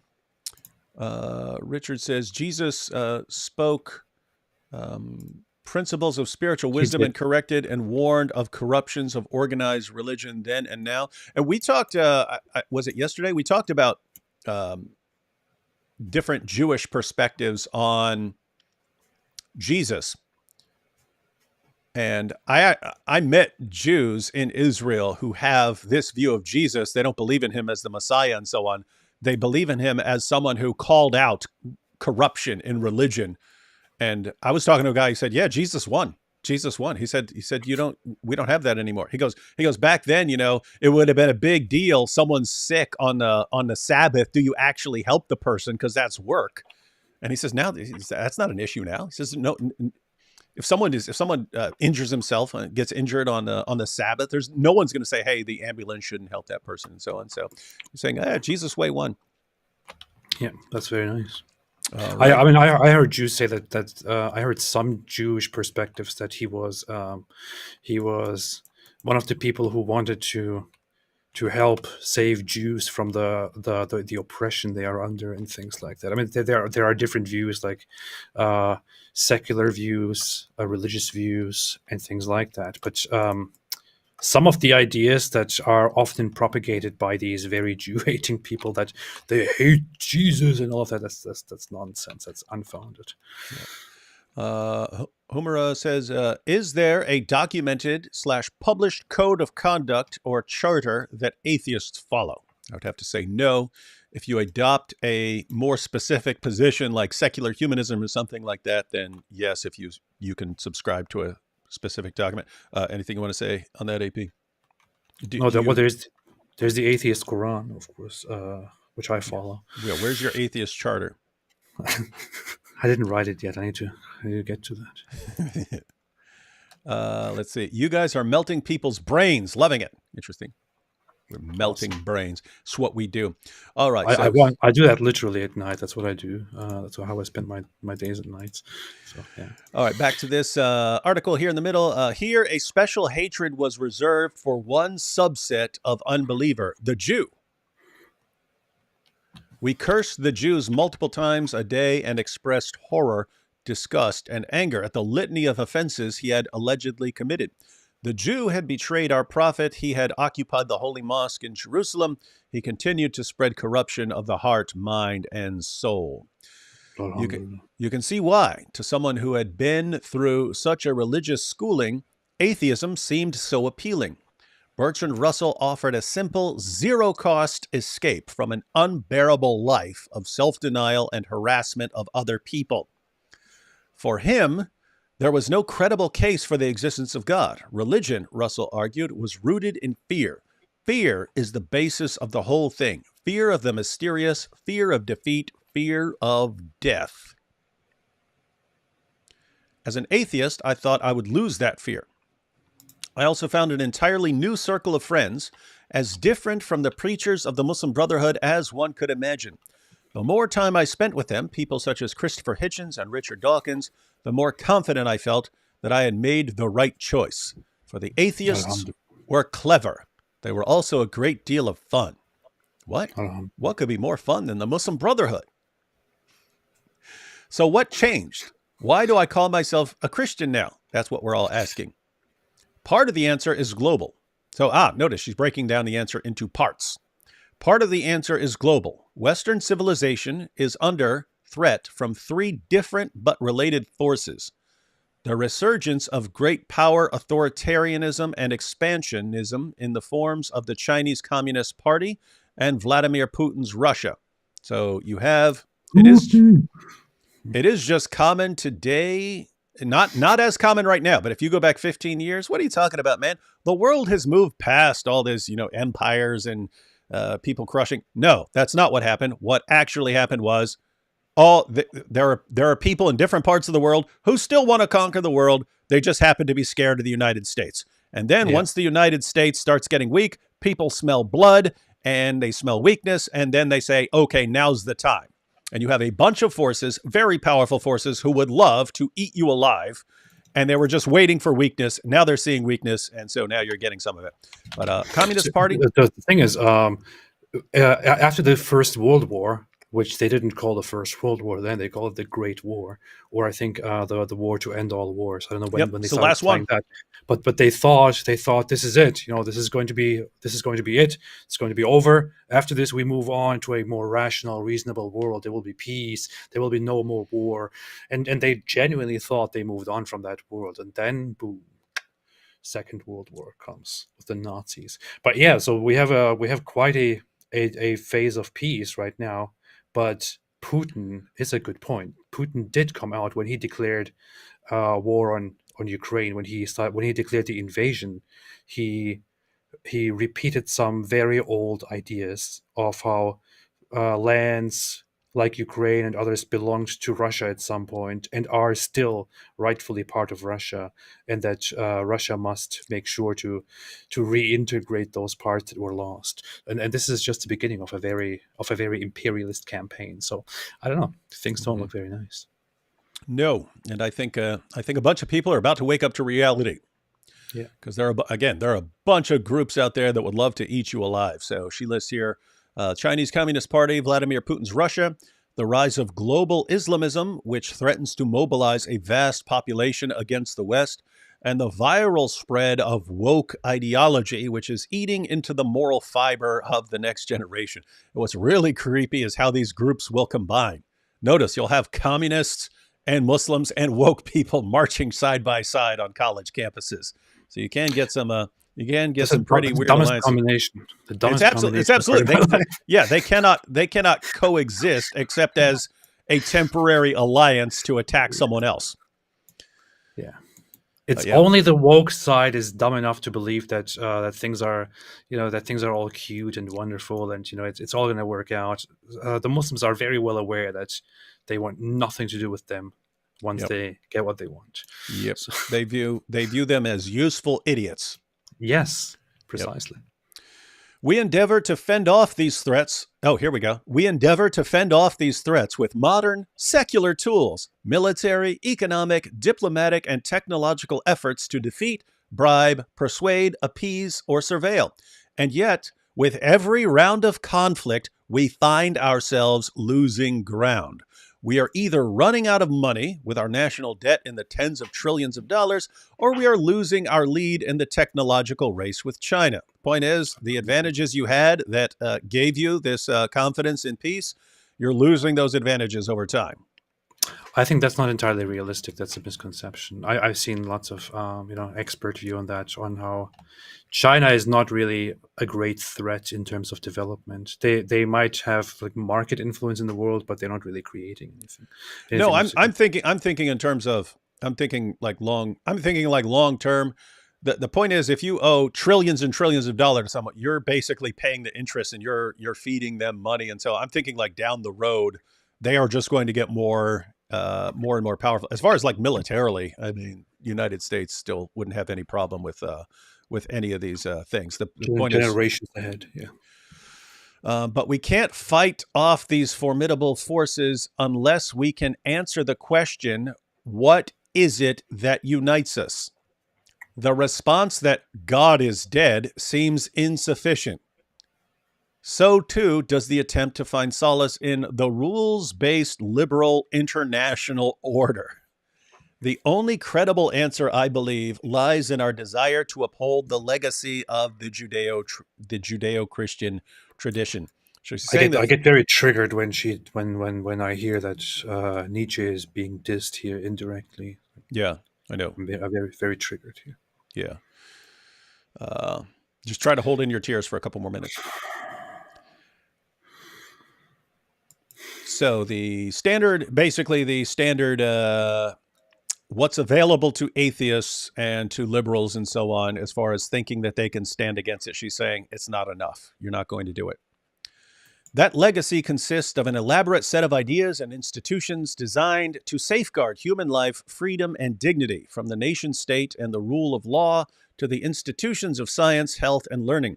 As Tom Holland has shown in his marvelous book, Dominion, all sorts of apparently secular freedoms of the market, of conscience, and of the press find their roots in Christianity.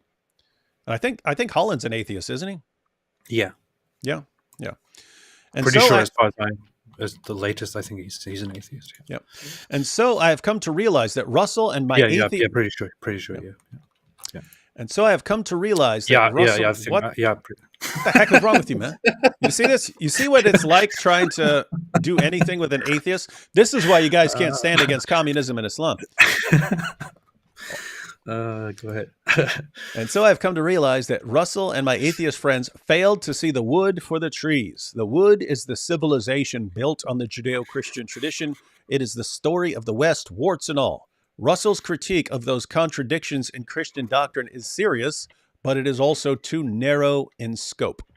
For instance, he gave... Oh, interesting. She's pointing out a situation that lots of the new atheists haven't seemed to grasp, that they're kind of in this position because they're standing on the shoulders of others that came long before them. But she says, for instance, he gave his lecture, again, this is a century ago, he gave his lecture in a room full of former or at least doubting Christians in a Christian country. Think about how unique that was nearly a century ago and how rare it still is in non-Western civilizations. Could a Muslim philosopher stand before any audience in a Muslim country, then or now, and deliver a lecture with the title, Why I Am Not a Muslim? In fact, a book with that title does exist, written by an ex-Muslim, but the author published it in America under the pseudonym Ibn Warraq. It would have been too dangerous to do otherwise. So even in the West, you're still in danger from writing a book saying why you're not a Muslim. Alhamdulillah. To me, this freedom of conscience and speech is perhaps the greatest benefit of Western civilization. It does not come naturally to man. Oh, that's interesting, right? That's kind of the problem. People are thinking, this is how things have been my entire life, so this is what's natural. This is just naturally the way human beings are. Yeah. And we have that same idea. It always leads to disaster, but it's the idea behind, if we just go over the Middle East, and what's the problem there? Oh, Saddam Hussein. We'll just get rid of Saddam Hussein, and then all the freedom-loving people who just do what comes naturally, and that's to seek freedom of conscience and all this other stuff, that will rise to the surface and get a great democracy. What did you actually get? ISIS. You giant morons. People don't think. Yeah, so anyway, what seems natural to you is because you are in a certain environment. It is not natural. It is not normal. It takes a long time to get something like this, and everyone's trying to destroy it. Everyone's trying to destroy it, and you don't realize, hey, if you happen to destroy it, it's going to be a long, difficult road to get it back. There was a time that I watched a movie with my wife. I think that was when I just came to America. You ain't watching a movie, man. Come on. Yeah, and it was a Bill Murray movie. I don't entirely remember what it was called, but after I watched that movie, I felt unreasonably angry at the stupidity or at the naivety of people, and of Western people in this case. And the movie, I don't remember what it was called, but the premise is that I think it was him. It was Bill Murray, but he goes to Afghanistan to find some talents for some music thing. That's Rock the Casbah. Yes, exactly that one. That one. I haven't seen it, but I remember the trailer for it. Yeah, and he goes there, and then he goes through this whole trouble with this girl who can sing very well, but of course her family doesn't allow it. They are hardcore, and they are totally against a woman putting herself out there and singing and all of that. But then of course he somehow teaches them, in a way, compassion. I don't know, whatever happens, I forgot the entire plot, but the end result of it is that somehow after her father sees his daughter sing on TV, he comes around, gets emotional, and is like, yep. Okay, I accept this. Mm-hmm. And basically the idea of the whole thing is, in the end we are all the same, and you just need to be shown, this the That's why you just need a pen pal. I watched that movie and I thought, how stupid, how dumb is this, man? These people have no clue what's going on in other parts of the world. Like this guy would be killed. Yeah, and it just sucks because movies like that do nothing to persuade the Taliban or anything else. It just lulls Westerners into thinking, all you have to do is get the girl on stage, and her family's not going to kill her at all. Yeah, man. Welcome to Fantasyland. A couple super chats here. Genetic entropy and the mystery of the genome. Worth your time. The leather strap of Sauron's anus is watching Sauron's. Atheists get hung up on knowing versus believing. Faith is believing despite not knowing. Not quite. We should have IP on to discuss what faith in the Bible means.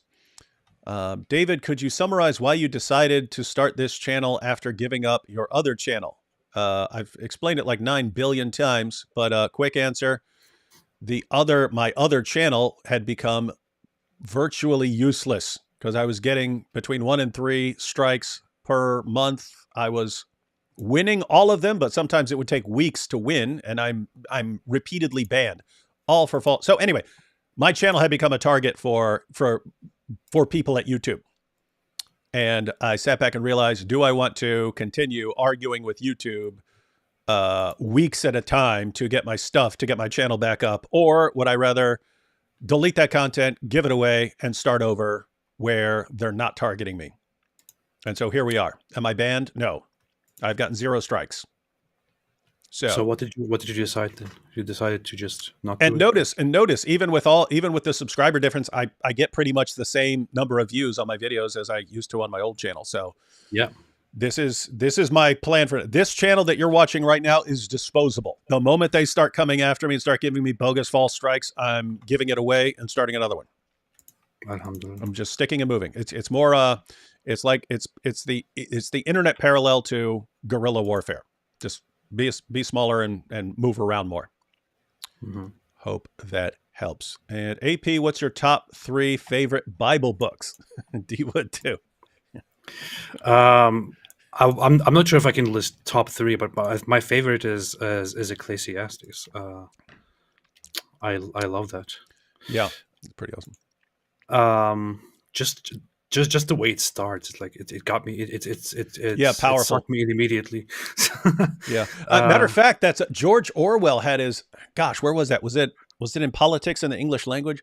He wrote an essay and he was comparing how he had a passage from Ecclesiastes about that the race is not to the swift nor victory to the strong and so on, but time and chance happen to them all. But he had this quote from Ecclesiastes, and then he says, "This is how a politician would say the same thing today." And it was a bunch of verbose gibberish and so on that would kind of make the same point, but would be completely incomprehensible to everyone. And anyway, pretty cool. Yeah, but I think I read Ecclesiastes. It's funny because I never read the whole Bible, from beginning to end. But I think I read Ecclesiastes many times and also listened to it many times just to take it in, to understand it further, to just get those parts about everything is futile and all of that again and again. But yeah, no, that is my favorite. I'm not sure if I can. Meaningless. Yeah, that should be the mantra of the atheist. Meaningless. Everything is meaningless. Yeah. It's all chasing after the wind. Mr. L, I forgot my favorite books. Yeah, I don't know. I like books. I like various books for different reasons. Like I could like the Gospel of Mark because it's like fast paced. It's all action based. I could like John because it's the Gospel of John. Yeah, I don't know if I have favorite books. Mr. L here says XXX Jehovah's Witness. Is that a porn Jehovah's Witness? I guess because XXX. You keep saying XXX stuff. XXX Muslim. Yeah. What's wrong? Yeah. Very, very helpful and insightful. You guys familiar with with Messianic Jews? They became a bit more common here in Israel. Their obvious scripted ad stories keep trying to convert Yahushua. Yeah, I mean, Michael Brown's pretty famous. And then you have One for Israel. We've watched a couple of their videos on people becoming Christians and so on. Never heard of Messianic Jews. Tamara says, secularism/atheism and guys like AP are Europe's best chance for stopping Islamization, as Christians tend to be more tolerant of a religious expression as a whole. I don't think so. I think that's kind of surface. I think that is a kind of surface level understand. Again, say what you want. Say what you want about Christians. For 14 centuries, Christians said, whatever disagreements we may have, whatever fights we may have among ourselves, we are not under any circumstances going to be controlled by that ever. And then you have the rise of secularism recently, and it's like, hey, we can't invite in Islam fast enough. We love it. And so That's kind of the point that Ayaan is making. It's like you would think, oh yeah, secularism and so on, that's going to stand against Islam. And she's saying, no, there's some deeper issues here. You do not see how these things are connected to one another, and it's not going to stand against it. And you would be There is a problem though. There is a problem, which is when you speak about America, yeah, it's obviously the Christian part of the society is more the one that is, that will reject that whole Islamic influence, whereas the secular side is more open. But the issue is it gets a little bit difficult and a little bit more complicated and a little bit more cloudy when you go to Europe, when you go to countries like Germany, for example. In Germany, it is the Christian party, the regular mainstream conservative Christian part of the nation, that is the one that was in charge of the country for nearly 20 years. Angela Merkel, she was the head of the Christian party, and it was under that Christian party that people were repeatedly told not to be Islamophobic, they were told to be, loving and accepting of Islam and Muslims and differences and stuff like that. And it was actually the non-religious or atheistic or secularist far right that has been consistently getting up and marching in the streets and saying, we don't want this anymore, stop with this nonsense. So things get a little bit blurry when you go across lines and look into Europe, because really the major party, the government, was the Christian Democratic Union or the Christian Social Union, and those were the ones who but my point is, like, all of the governments are secular. Like even the Christian parties in these countries seem really, I don't know, secular to me. I don't know. Like they all seem like varieties of secularism now. Kind of, yeah. Maybe. So that's so we're I'm not talking about like a more, because again, I mean, 14 centuries do not let this ideology in. All of a sudden, now we have to. And I think I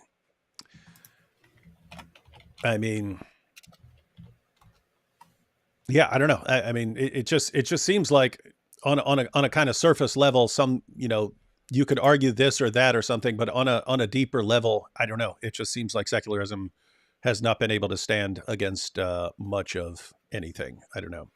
That's true. And I'm saying that as someone, like, I kind of like a secular society in the sense of a government that is not telling you what to do. A government that is not telling you what to do, what to believe, what to think, and so on. I kind of prefer that. I kind of like a government that lets us do it. Hey, let us argue about this stuff and let us figure this stuff out. But I don't know. You can kind of just look at the results. And again, this is something Dawkins noticed. When he said, I think Christianity may have been protecting us against something worse than Christianity. But I guess we're about to find out, aren't we? Inshallah. And here we have, did you check out the sow? What the heck is the sow? It says, did you check out the sow? I don't know what that means. I didn't. I did not check out the sow. I didn't have the chance yet. No.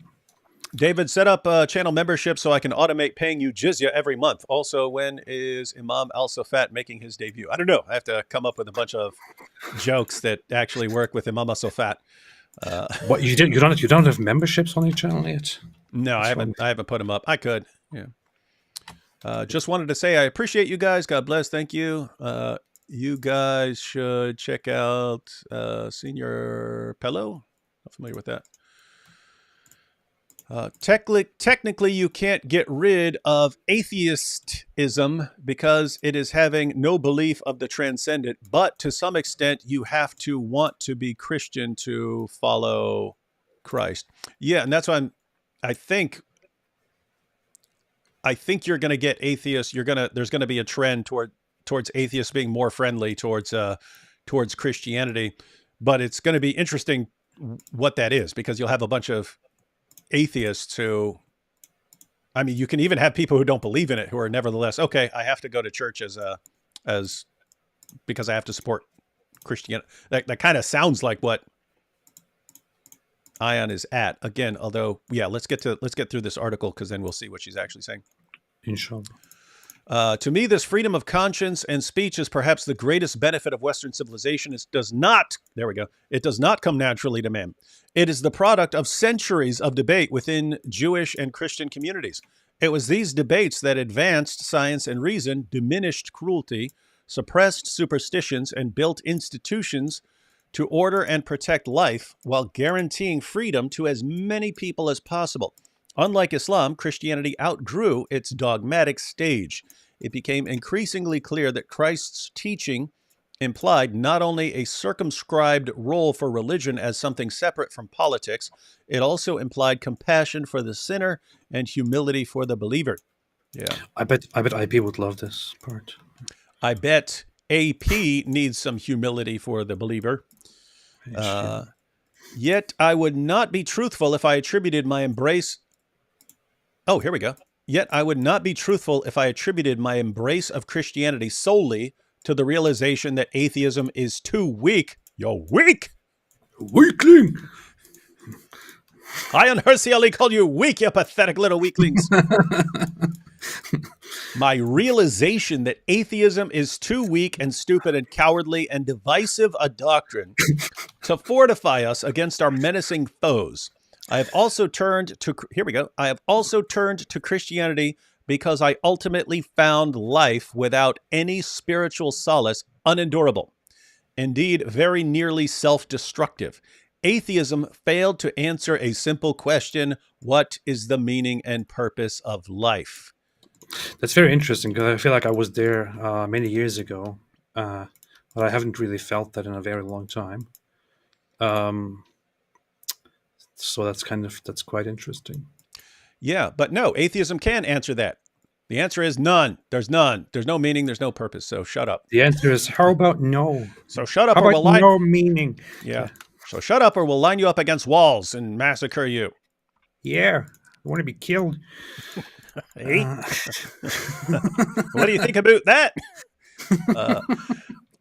Russell and other activist atheists believed that with the rejection of God, we would enter an age of reason and intelligent humanism. Yeah, that's what I've been saying for a while. They thought that, like, it's a failed experiment. But the God hole, the void left by the retreat of the church. You remember Always Sunny when Dennis was talking about his God hole? there was an episode where he starts talking. What was that? That's why I don't even remember it. I just remember, like, I like shows that are equal opportunity. Like they'll mess with Christians, but then they'll mess with atheists, and then they'll mess with Muslims, and they're kind of equal opportunity.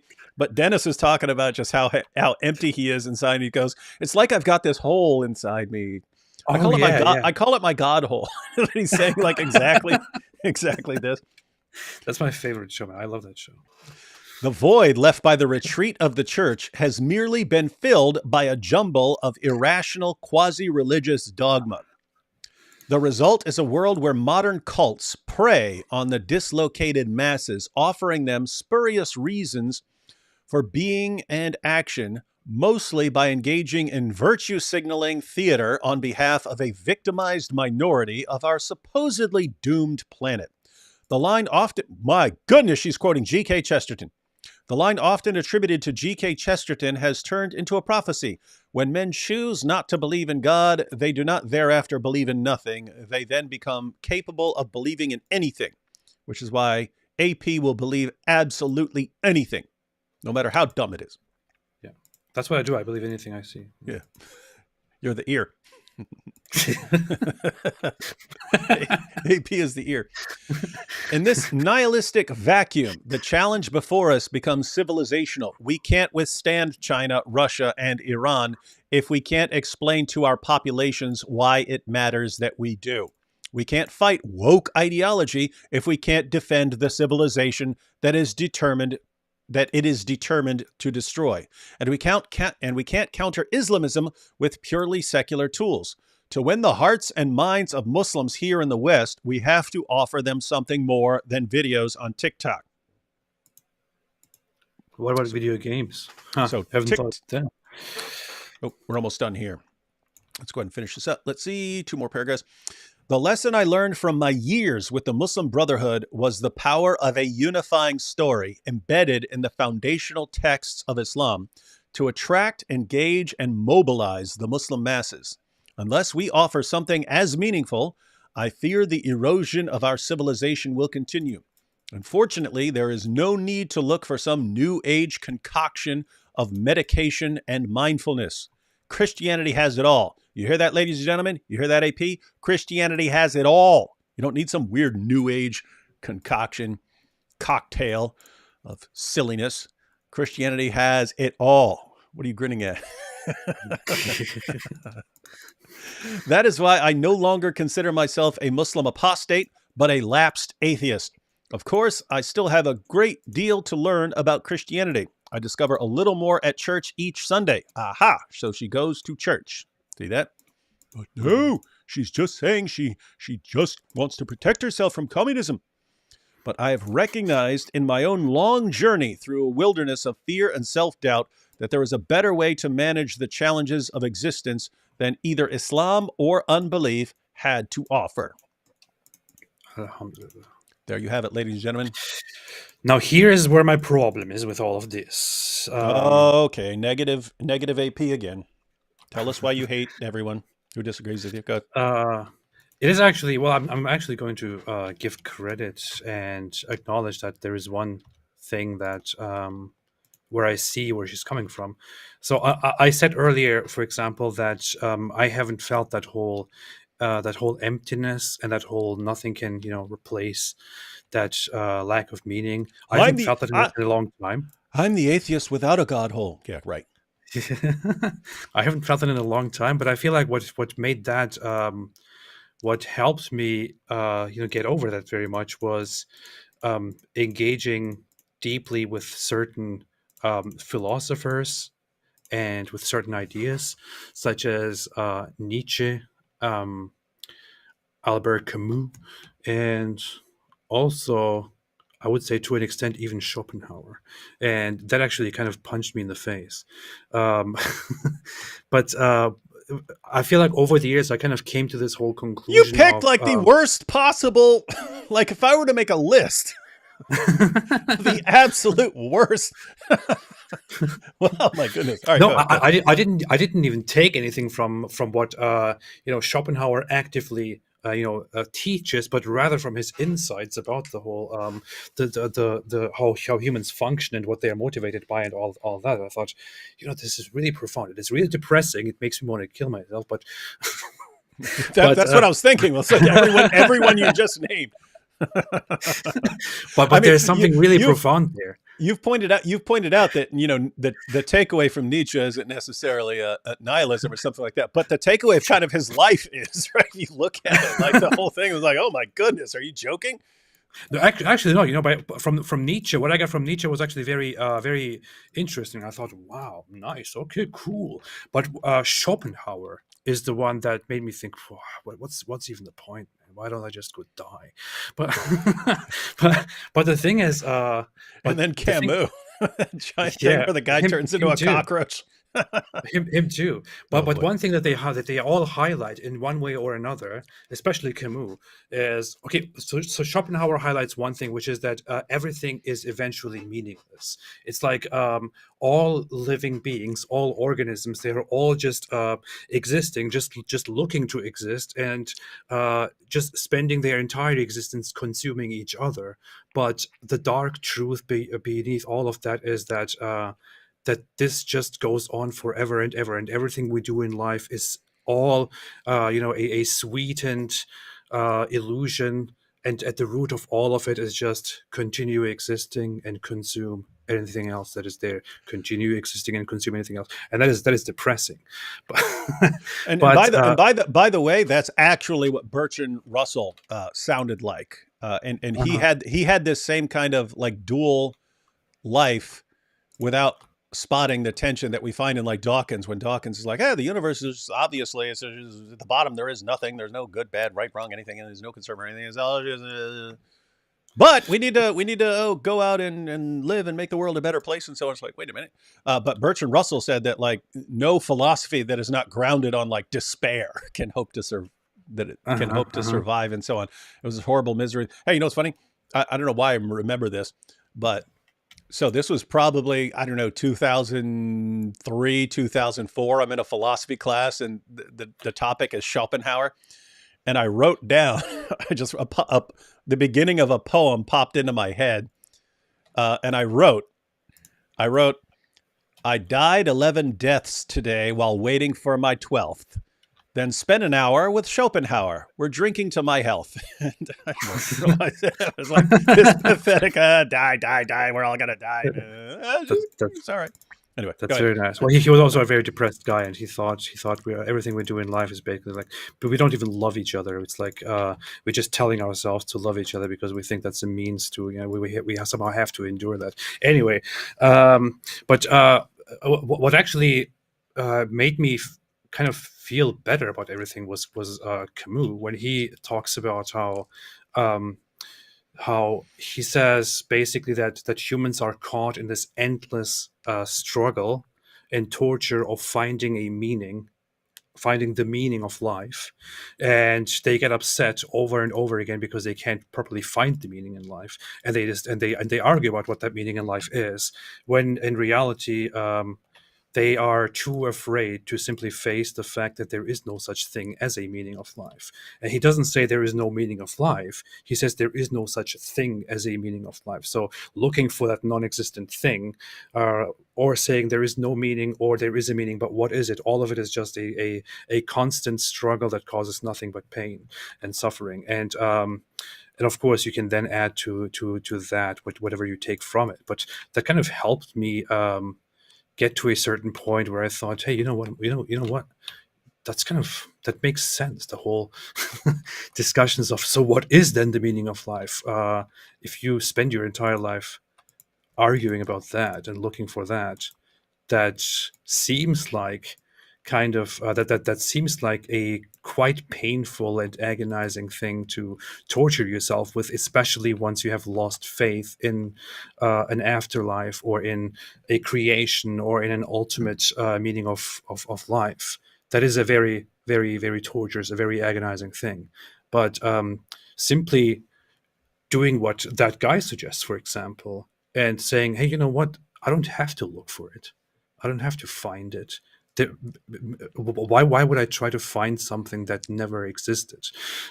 Is probably more of a relief than doing the opposite. I don't know, but along those lines, this is like a long, endless hole that we would have to dive into and go on forever. But kind of that built something, that built something that gave me relief from that emptiness that she describes in that article, for example. And so there you have AP's answer to what do you do with this God-shaped hole that is within every one of us. He says, just fill it up with an endless supply of Schopenhauer and other depressing tales. I'm serious. When I first got into Schopenhauer, I thought, why did I do this? Why did I even read this? It's kind of messed up. Hey, here's an interesting point. Matter of fact, we should probably go through these rapid fire here. Does God exist? Not only is useless discussion, but counterproductive as well, as it happens only where it's allowed. Surely not in Islamic lands. So they're pointing out, hey, you guys are arguing about this. Meanwhile, the jihadis aren't allowed to argue about it, and they'll chop your head off for arguing about it. Yeah. Therefore, it's you're arguing about it while they're going to come and get you. Did I just hear you suggest God doesn't exist? How dare you? I will kill you. Beatrice says, T-Wood, there's a thing called Macumba. Sadly, it's popular in BR. Britain. Funny thing. Or Bundesrepublik. Brazil. Bundesrepublik Deutschland. Funny Brazil. thing, I've also heard some followers saying the best way to get rid of a spirit if they... maybe this was from earlier when we were talking about voodoo and stuff. Funny thing, I've heard some followers saying the best way to get rid of a spirit if they can't handle it is going to a Catholic church. Yeah, I think that's tying into earlier when we were talking about voodoo and stuff, and people not, I mean, the people who practice it actually saying it doesn't work on Christians. Yeah, I'm reading about it right now. Macumba is various religions of African diaspora found in Brazil, Argentina, Uruguay, Paraguay. Brazil. Witchcraft, black magic. Okay. Yeah.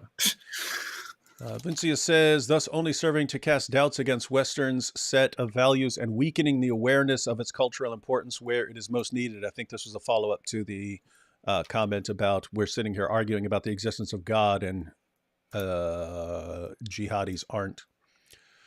Joshua says, no one can out-Trump Trump, but AP's Jordan Peterson is better than the real Jordan Peterson. And David, your video about Hatun Tash is gold. I don't know which Hatun that video that was, but...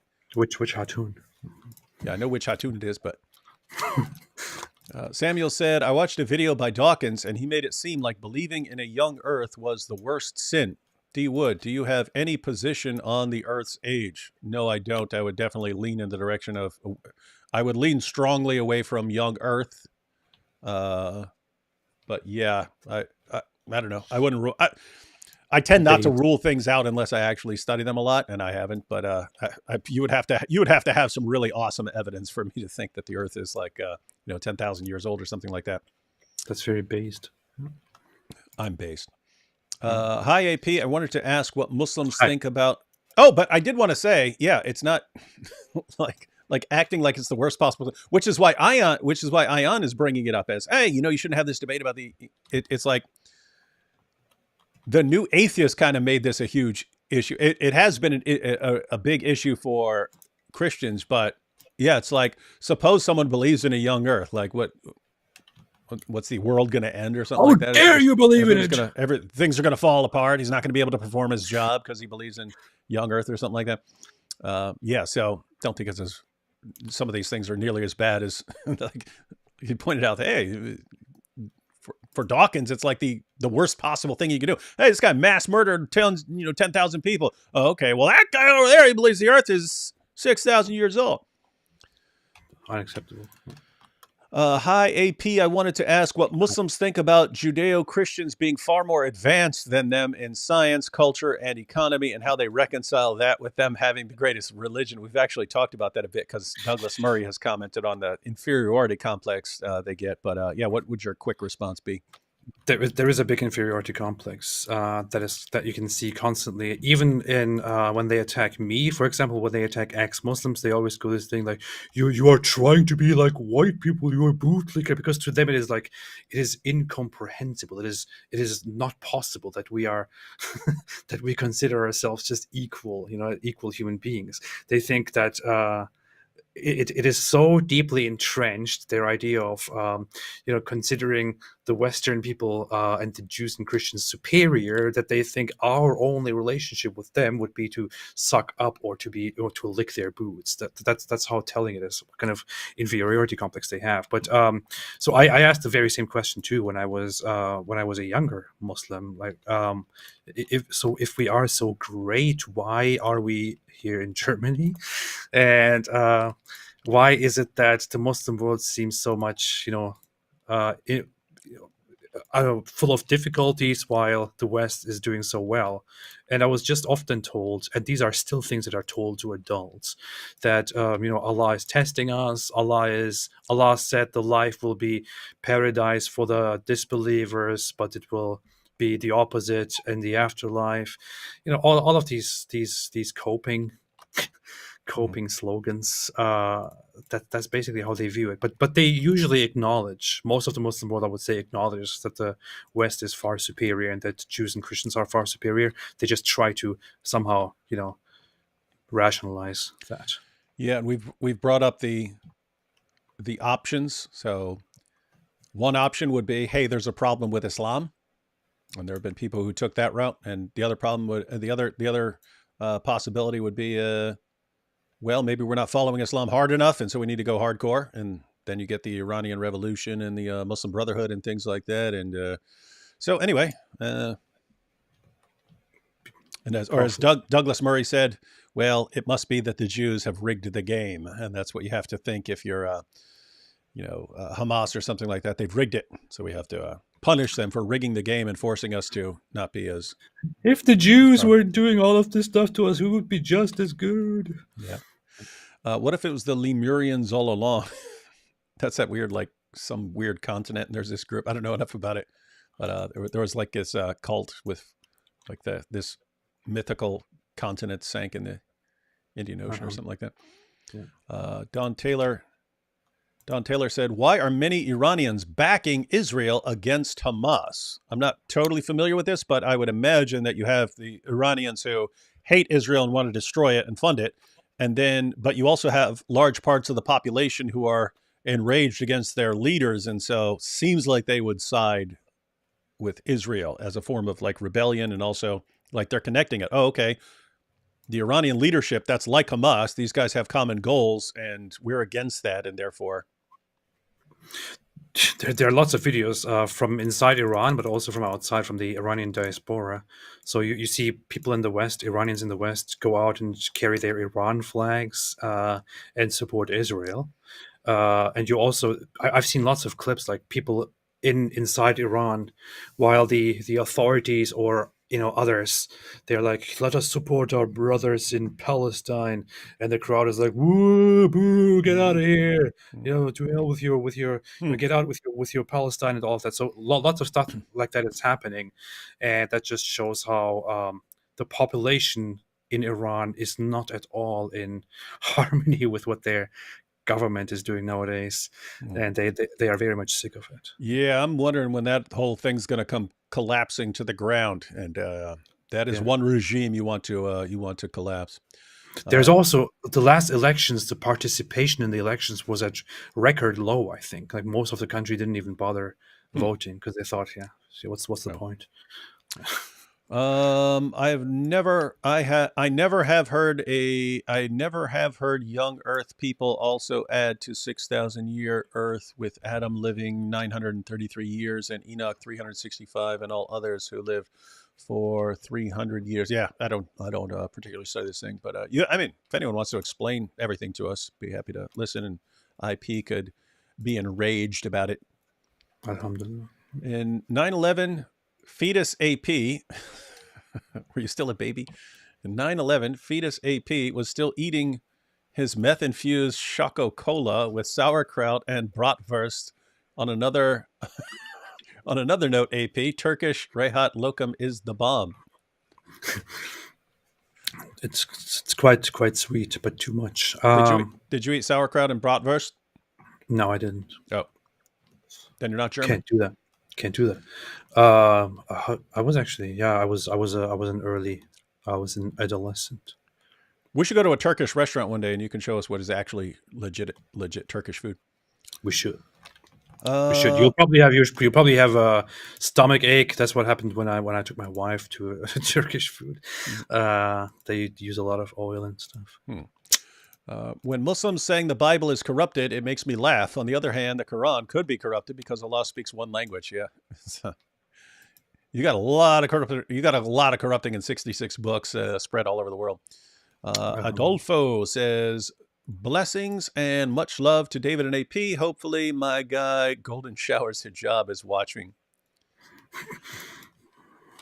Oh, whoops! I forgot to click on it. Where is it? Adolfo. Golden Showers Hijab. Wonder why people call him that. Samuel says, it's a super sticker. Thanks. DJ says, Yasser Qadi, the more I learn of this D Wood guy. Oh. DJ. So Yasser Qadi would say, the more I learn of this D Wood guy, the more I think he's a real jerk. Oh, but do it in the Norm voice. You know what they're talking about? I don't know. Norm Macdonald. Norm Macdonald, he had this gift of understatement. He goes, people always say, I'm talking about the nonsense. I decided to study that Hitler guy, and the more I read about him, the more I think this guy's a real jerk. but he put it like that. Yeah. That's good. Eric says, what is your opinion about a new Bible? Is a book published in 1882 purporting to contain new revelations. No idea. Never heard of that. So I wouldn't have any thoughts on that. Giovanni says, what do you guys think of the intelligence sources tasked with hunting down Osama that all say the same thing, that the most dangerous thing about him was that he was calm, collective, and incredibly intelligent? I mean, that would seem accurate. That's who you worry about. Those are generally the guys who can make long-term plans and hide and things like that. This is so funny. I'm reading about this right now. What? Osborne, a New Bible, 1882, written by an American dentist who reported it to have been written by automatic writing. So where he just writes without thinking. Interesting. Hi all, new to the channel, but am already a big fan. That's cool. Can you speak on the problem of cousin marriages in Islam, or how it is addressed in Islam? Don't you have a video on that, or is that someone else? You have Yeah, a I video. do. I have a video on that I made like many You want to years share ago. that in the chat real quick? No. Well, hey, yeah, it kind of depends on the area, but it's accepted in Islam, and you go to places like Pakistan, it's a huge problem because. Yeah, it's over 50% in Pakistan, I believe. It's cousin marriage. And that has, well, look at Pakistan, ladies and gentlemen. There are consequences of cousin marriage. Paul says, David Wood thinks he has God on his side. AP has reason, logic, and being an ex-Muslim, I trust AP more than D Wood. I do love D Wood. BS, though. Well, everyone is free in the West to believe stupid things, Paul. So you're allowed to side with AP over me. Alhamdulillah. It's beautiful. Felt well said. Julio says, hello, handsome people, and hello, David. That's funny. You hear that? Hello, handsome people, and hello, David. AP, you need to read up a ton of philosophical atheism. I do not want you going theist. Just kidding. You do you. Thank you. Philosophical atheism. Then we go to the classical atheism, to the old ones. Philosophical atheism. If that's not an oxymoron, Did you ever study those guys? Did you ever study? I don't know. Who? What is it? Feuerbach? No. I don't know. Let's talk about the oldest ones. I remember Feuerbach. Was that the guy who said? I mean, he quoted an ancient Greek, but I think he was the one who's talking about if horses could make a god, they would make a god like a horse. Wait, was that Feuerbach? I'm trying to remember. I remember. Yeah, I remember. Feuerbach. I never read It was a long anything time ago. from those people, but I don't know. That's funny. AP needs to read the entire New Testament. I'm being lazy. I have. I should. I think I read most or all of the Gospels, but I'm pretty sure I have read near to nothing outside of the Gospels in the New Testament. Well, that explains why you're still an atheist. Where's the video about Muhammad Ali tricked into Islam? I think that's still on my old channel, which I gave to Hatun. So if you go to Hatun Tosh DCCI Ministries, that's my old channel, and I think I left that video up. I left some of the videos that weren't getting ridiculous flags constantly. I left some of those up.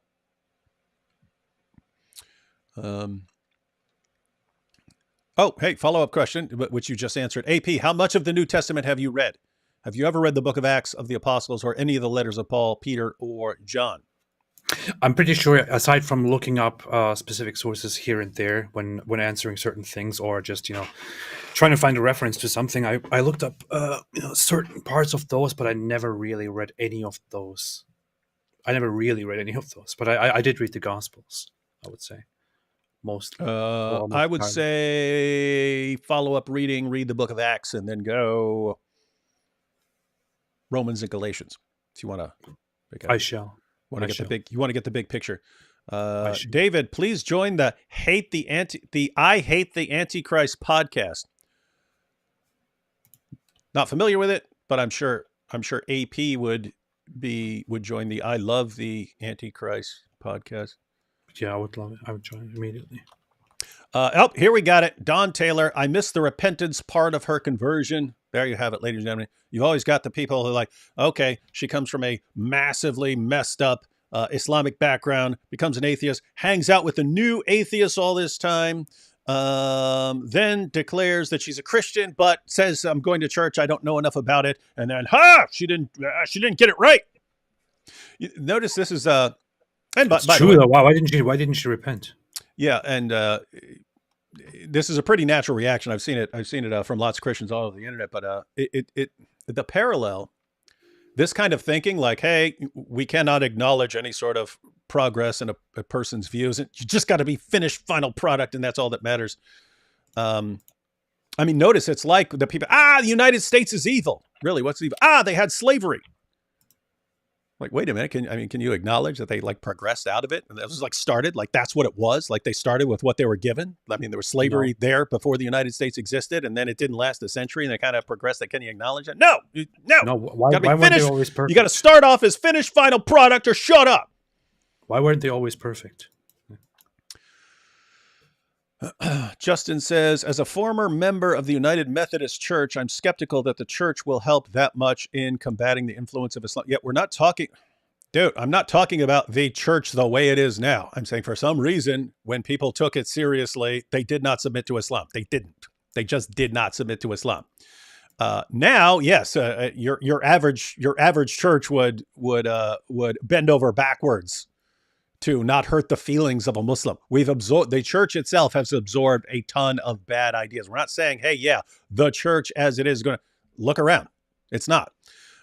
We're saying, and this is what Ayaan Hirsi Ali is saying. This is what has the potential to. This is what has the potential to stand against it. Okay, here's one thing I'm going to say, though. So I know that this might get a lot of disagreement, and you'll be like, how dare you say this? And people might hate me for it. But just an observation as an outsider who looks into history, who likes to look into history, I feel like the Orthodox and the Catholic trends were more resistant against Islam than the Protestant. And wouldn't you agree with that to a certain extent? And why is that? Why is that lacking in the Protestant realm? No, I wouldn't agree with that. I would agree that there is but I can give you an idea of an issue. Chesterton brought this up. It's interesting because Chesterton, he eventually became a Catholic, but he said this before he became a Catholic, and it's tied into lots of other things. But even in Orthodoxy, before he became a Catholic, he referred to the fracturing of the church that occurred with the Protestant Reformation. And people look at that and say, why is he blasting away at the Protestant Reformation? The point he's making, and I've seen Jordan Peterson make this same point when he was talking to Constantine from Trigonometry, when Constantine's like, I don't believe I need this mediator, blah, blah, blah, blah. I wouldn't need these mediators between me and God and something like this. You go, well, that would make you a good Protestant then, right? He's talking about the type of thinking. But what Chesterton was getting at is you have the church. You used to have the church. You had the church. And Martin Luther starts off, he's not trying to start another church. He's saying, hey, here are all the things we need to fix. And they have people saying, no, we're not going along with you on these things. And then so it gets to a point where, okay, I'm no longer offering an internal critique. We're separating. We need to be separate, right? And notice, I don't know what else you do if you say, hey, I cannot be, I disagree with you. I do not believe that some of the things you're saying are actually correct, and you're not willing to fix them. And therefore I just have to go start my own thing. But what Chesterton's getting at is, so now notice you have another church. So you got the church and you got this other church. But notice the pattern you just set. We have disagreements, we split. We don't keep it together and settle our disagreements, we split. So what happens? Okay, well, are you going to have disagreements within Protestantism? Yeah, so what do? Well, okay, I disagree with you about this. All right, split again. I disagree with you again. Now split again. And eventually you're just totally fractured, right? And so that's kind of Chesterton's position. Then you end up with, you've got the Catholic Church, and then you have like a ton of different Protestant churches. Mm-hmm. And so you lack the danger is you eventually get to a point where, you believe in having the flowers on that side of the stage. I prefer my flowers on this side of the stage. Therefore, we need to separate and have two different churches, and you can have the flowers on that side and I'll have the flowers on this side. And we need to separate over everything until it's just, what do you prefer as a person? Let's have a church for whatever you happen to prefer. And so you end up with a kind of fracturing. Now, once that has gone on long enough, it's like you don't have something that really stands united against something else. So I would say that towards the beginning, before it had kept fracturing a ton, Protestants would not have given an inch to Islam, but you do have this tendency to split up into more and more denominations, which kind of lack a kind of unity after that. Yeah. Okay, that makes sense. Arctic Canyon says, "I'm anything. Does AP believe in me?" because I said you'll believe in anything. You're the hero. Oh, yeah, of course. Yeah. Joshua says, "I wish there was a book to warn against and look for false teachers and fake people exploiting the poor, widowed, and the orphans." Yeah, we definitely need to look for a book like that.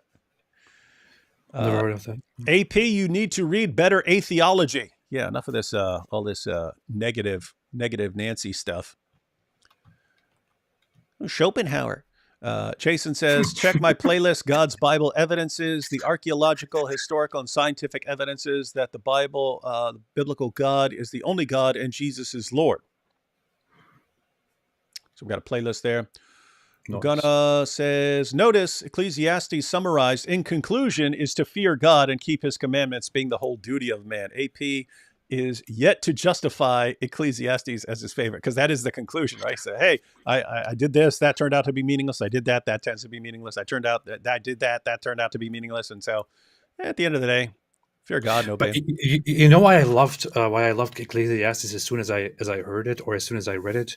I feel like it was such a huge difference from what I understood Scripture to be. In Islam. Because it is such a deep contemplation, and a very old and deep contemplation of the meaning of everything you're doing.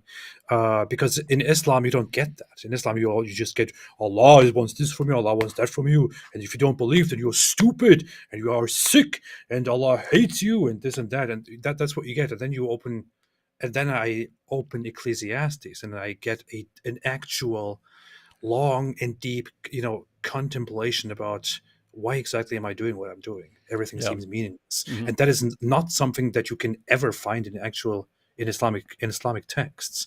And that was very, very impressive to me, and I still find it very, very deep and very, very nice. Yeah, and I read Ecclesiastes shortly after I became a Christian. I had read Politics in the English Language, so I'd seen quotes from Ecclesiastes, but I read it a little, a month or two after I became a Christian. And the reason I found it fascinating was, like, I had concluded that life was meaningless before I became a Christian. So it was almost like it was mocking my beliefs, right? Like mocking what I had just abandoned and stuff. And anyway, I thought it was cool. Yeah. The real Mescriz here says the Earth is 9 years old. Didn't expect that combo. People keep combining all the different stuff. Danilo says, Islam is the fake religion that God warned us about. All that Muhammad did and stands for is exactly what Satan would want to do to corrupt humanity. Yeah, I mean, it does look. I mean, if you were to look at the New Testament concept of a false prophet and what a false prophet is going to do, it would look a lot like Islam. And I've mentioned this before, that, Muhammad comes along, hey, you Christians, hey, I agree with you. God exists. I agree with you. God sent prophets. I agree with you. Jesus is born of a virgin. I agree with you. He performed all these miracles. I agree with you. He's the Messiah. I agree with you. He's going to come back. Only problem is he didn't die on the cross for sins. He didn't rise from the dead. And he's not Lord. It's like, wait, AP, if you eventually read the book of Acts, that's the core of the Christian gospel. And we're told that false prophets are going to come and are going to corrupt that.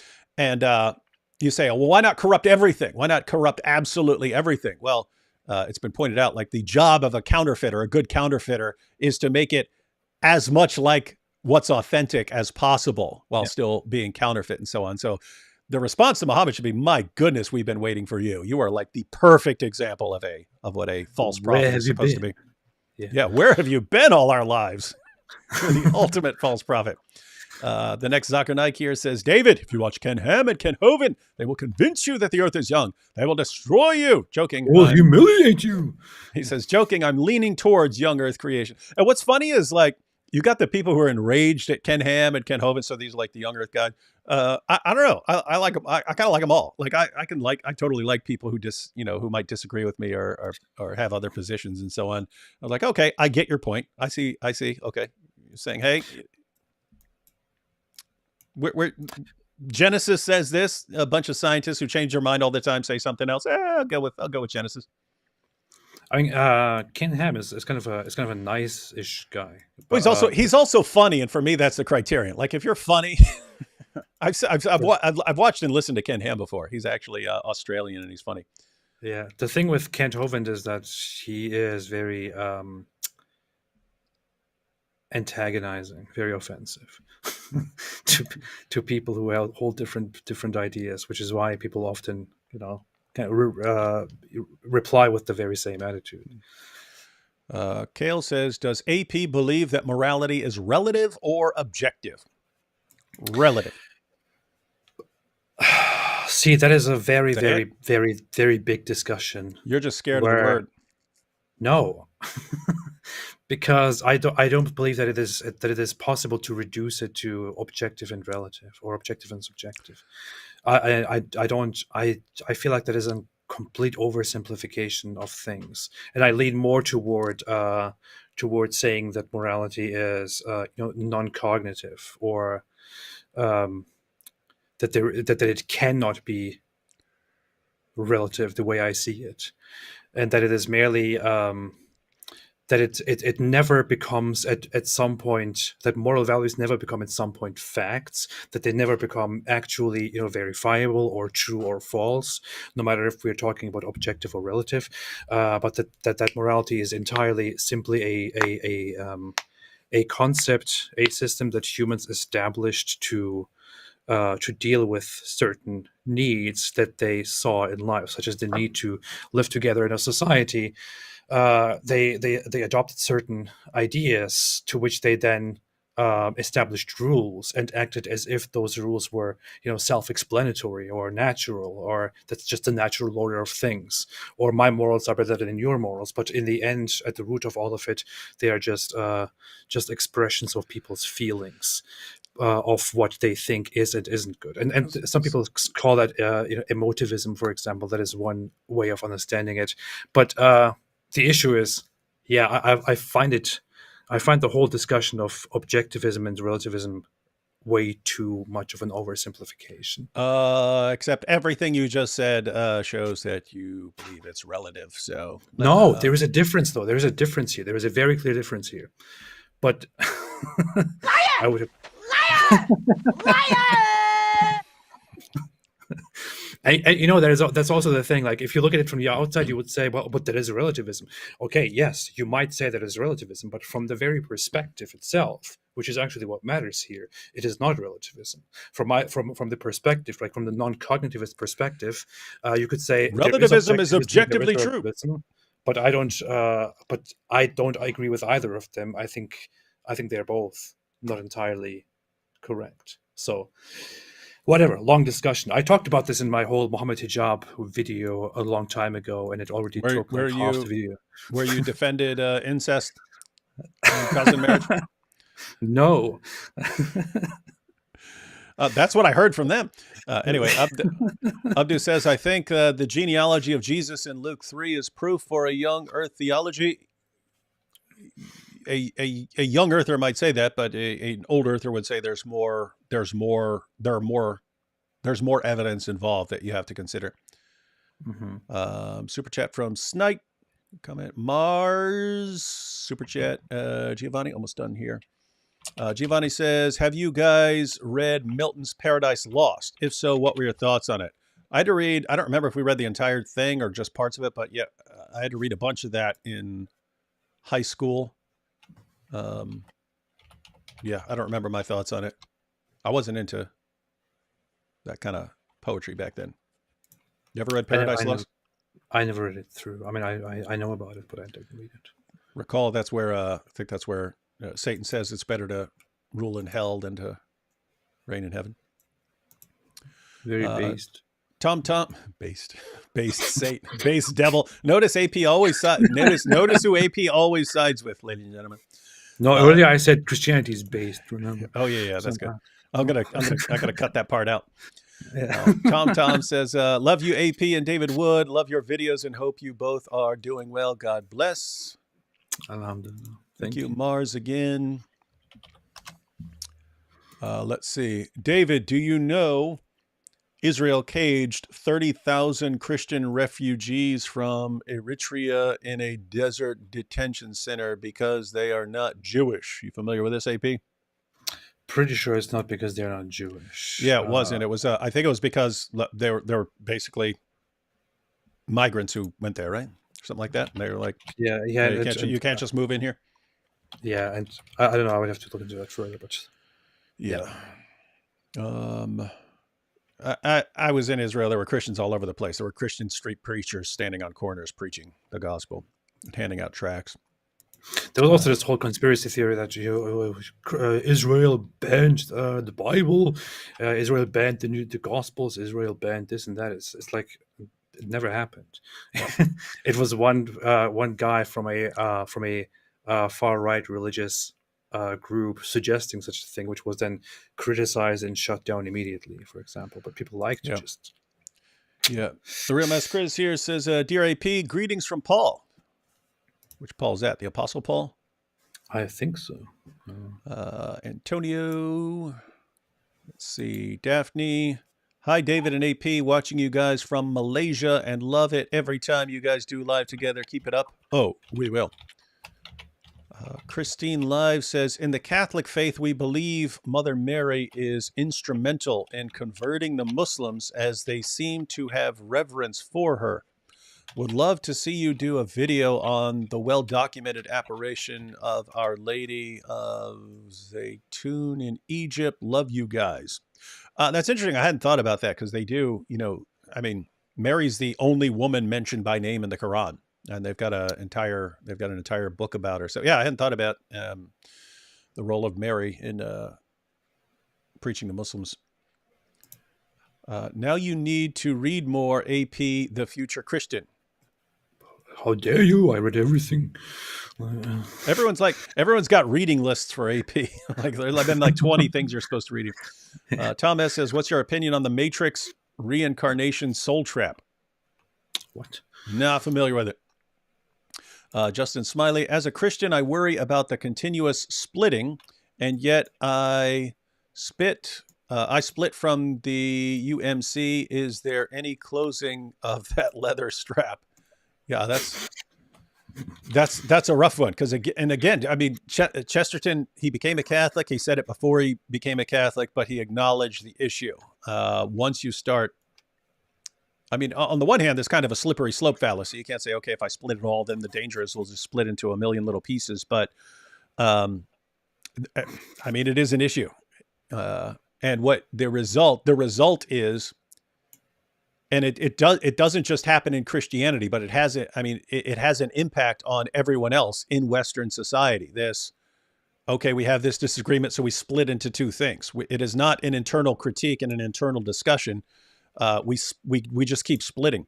The result is that you have all these different churches that emphasize these different things, and then you kind of miss like the whole package. But it doesn't just stop with Christianity. Then everyone ends up with their own little virtue that is now separated from everything else, and it's just its own little thing. And then they'll treat it like an idol, and so you end up with a fractured society, not just a fractured church, a fractured society where different groups rally around certain values and so on, and treat them like idols and don't care about anything else because there's nothing that connects them anymore. And the people bowed and prayed to the neon god they made. And the people bowed and prayed. Ben says, David and AP, you all are great. We know. Just wanted to show my appreciation and gratitude for your work and your efforts. I think we don't know that. Into taking down Islam. Joshua says, any Christian dismissing Ayaan Hirsi, Ali, and Kat Von D, Philippians 1:6, if we are born again, sanctification is a process. Also, don't let Muhammad Hijab hear you say, God hole, they sexualize everything. Yeah, you got to worry about what you say around these pervert Dawa guys. For the Christians who are like, I'm not even clear on whether she believes in God. So, I mean, it's not clear that she is it doesn't look like she's a Christian in any traditional Christian sense of the term. I'm looking at this like, Well, let me just give you an example. So this was years ago, maybe, I don't know, I'd have to look it up, but maybe 2012 or something. I did a debate at Columbia University, and I was hanging out with some atheists afterwards. They were all Asian atheist students. And we were hanging out afterwards, maybe 5 or 6 of them. And they kept asking me, why do you believe this? Why do you believe that? And so on. Anyway, gave them a short version of my testimony and so on. And then we're talking about various arguments. And then one of them finally says, he goes, yeah, I'm just going to be honest. I don't care about whether it's true. I just care that it's bad. And he said that. And so, and I was shocked by this because, you know, this isn't too far away from when I was, you know, a young atheist and so on. But that was totally foreign to me. It was like, wait a minute. I mean, I was an atheist because I didn't believe, but it mattered to me. But the main concern is whether it's true or not, right? If it's true, then okay, I'm going to believe it. It being bad would be a secondary concern, but for them it was the main concern. But anyway, I'm sitting there with these students, and I was like surprised that he said, "I don't care if it's true. I just care that it's bad." And I went down the line, and and I said, "Do you agree with that?" And the next atheist agreed. And I went to the next one. This entire line of atheists all agreed with that claim. I do not care if it's true. I just care that it's bad. And I was really surprised by that. But anyway, that was kind of the middle of this whole atheist movement. Religion's just bad. It's all terrible. It does nothing. It does nothing but hinder and hurt society from developing. And now, one of the reasons I haven't gone nearly as hard against atheism as I have against Islam is, I mean, I've talked about some of the reasons before. Almost no one wanted to deal with Islam. Everyone wanted to deal with atheism. But there was a part of it where I was like, I believe your entire experiment's going to fail. And so I'm just going to wait till this comes crumbling to the ground, because I think you guys have to go through it. And now it's crumbling to the ground. Now you have people who were prominent atheists all of a sudden saying, actually, guys, I'm going to church now because this sucks. What we've come up with sucks. And then... Well, they were never real atheists to begin with. The real atheism is not like this. Nobody leaves atheism. Atheism didn't leave her. No, other way around. Sorry. Wrong. Yeah, so... oh, whoops, did I forget to put that comment up there? Yeah. You did. As far as but she's not on board with all this. She doesn't have Christianity right yet. I mean, guys, do not underestimate the importance. If you've got all these atheists saying, I don't care if it's true or not, I care that it's bad. But then they decide that it's not bad anymore so that they can actually examine whether they believe in it or not. That's kind of a huge step. So I wouldn't be flipping out and being terribly negative over that. How dare she not hold the right beliefs? Yeah, but the issue is that the average person doesn't necessarily hold the best ideas about whatever belief they have, right? So I'm sure you would agree with that, right? And yeah, I would say people underestimate the number of people who are just, you know, they grew up as a Christian and they haven't really thought through everything. And so you have a range of people. And I mean, a woman who just came out and said, okay, now I got the Muslims. I've had the Muslims after me for a while, and now I'm going to have to deal with the new atheists. But all right, I'm a Christian now. I don't know. I wouldn't be. But you don't have this right. You didn't subscribe to the Baptist Convention of 1832. No, I understand. I'm kind of joking because that what we've read in this article, that is not actually a Christian yet. But again, I'm looking in terms of, my goodness, look where she came from, then what she jumps into, and now what she's saying now. It looks like she's on a pretty awesome path. And as much as people like AP want to sit back and cry, I can't believe it, she's betrayed the atheist community. She was never a real atheist. You little weakling, you are never a real atheist. Get the rocks.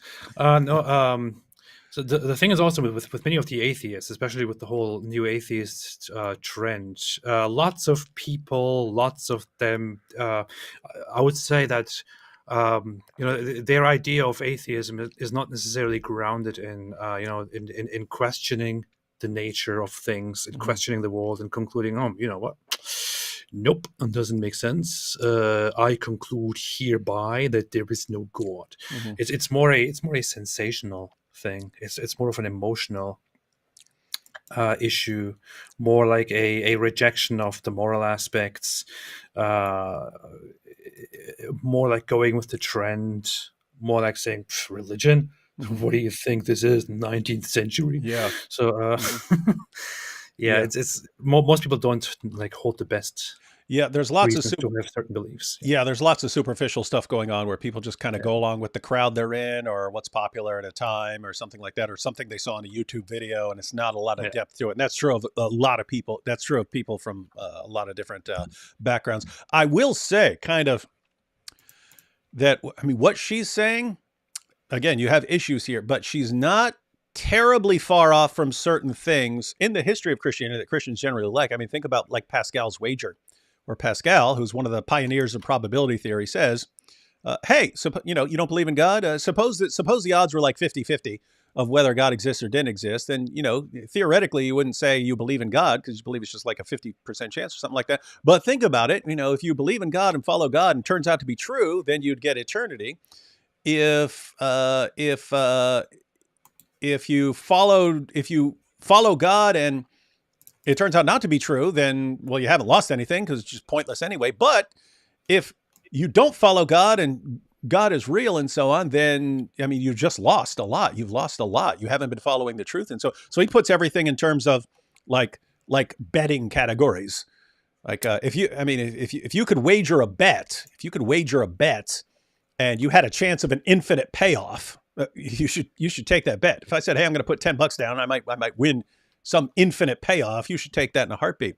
But notice, And what he's saying is, this isn't solely about like the truth and what you know. There are other things that are involved in that. Most Christians like things like Pascal's wager. Oh, he's making a good point, because this is eternity involved. You should be taking that more seriously. And even if you weren't sure, well, let me give another example. thank you for reminding us of the worst argument for God there is. They're all. That's not an argument for God. That was an argument if you were 50-50, taking other considerations. Okay, And there are all sorts of problems with Pascal's wager. Just like, okay, is it 50-50? There are other problems. That's my main thing. It's not 50-50. Yeah, there are other problems. Namely, just believing in God is not like I don't know anyone who thinks just believing in God that's the deciding factor in whether you spend an eternity with God.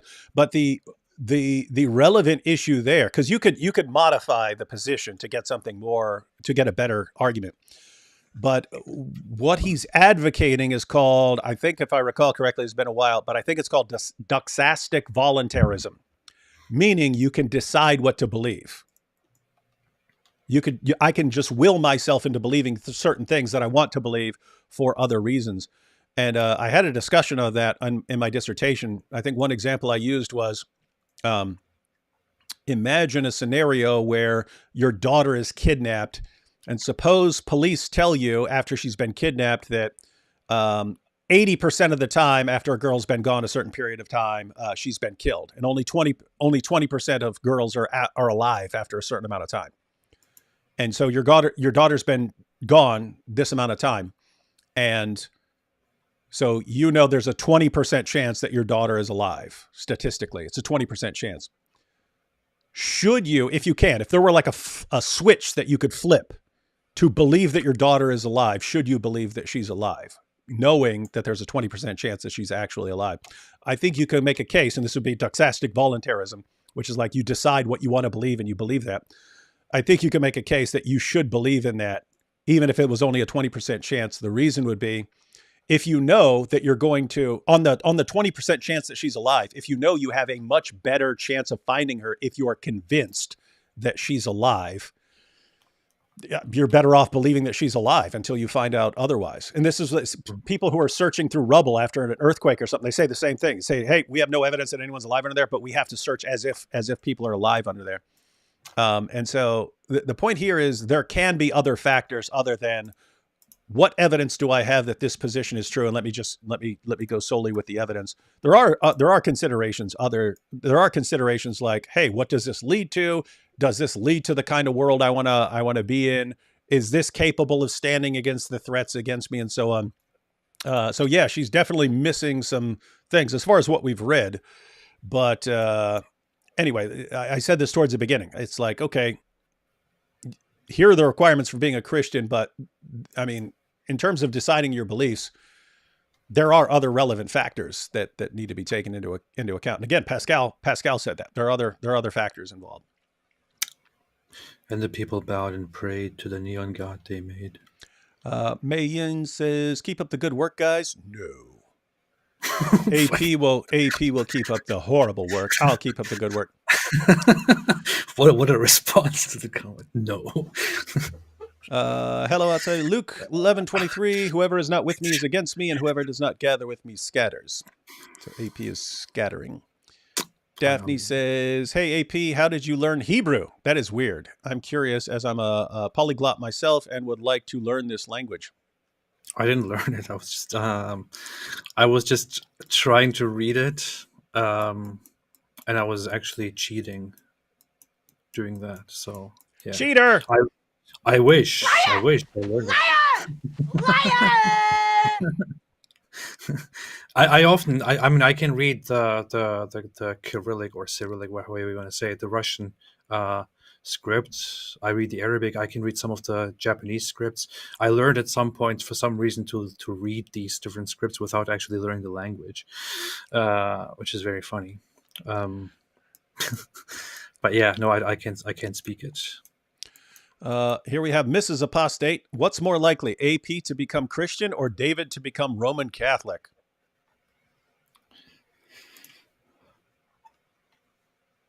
That's a tough one. We will never know. Yeah. We will never know. This is interesting. Yeah, that's a tough one. I don't think I'm going to become Roman Catholic. I have to say, How dare you? I'm not. Lots of the Protestant problems with Roman Catholicism, I don't have as big a problem with. In other words, I can understand the Catholic defenses, even if I don't believe in the Catholic defenses. I get it, right? In other words, like your average Protestant would have a really big problem with asking saints for intercession, and I'm like, yeah, why the heck would you be talking to people or something like that to intercede? What the heck? What is going on there? And then the Catholic defense would be like, hey, what are you talking about? You can ask another Christian. You can ask another Christian to intercede for you. You can ask a Christian. You find that in the Bible. Paul says, hey, pray for us. So if you can ask another Christian to pray for you, why wouldn't you think that you could talk to someone who's already with the Almighty to pray for you? So anyway, I get things like that. Even like lots of Protestants would have a problem with the communion actually becoming the body and blood of Christ in some sense. And and they say, it's just too weird. It's like, well, that's kind of a lot of the idea behind Christianity is like the supernatural realm entering into our world in some fashion. So I don't, it does sound weird to me too. I interpret it as symbolic, but I can get why this is. Point is, I don't think a lot of the stuff is as big a problem as people think it is for me personally. But yeah, I haven't seen any compelling reason why I should become. Weird is not necessarily an argument. Yeah, you're weird. Giovanni says, my belief system is that everyone should have minority sex. Can't say that around AP. Anakin says, why doesn't AP debate the Pope? What, is he scared? That's a good point.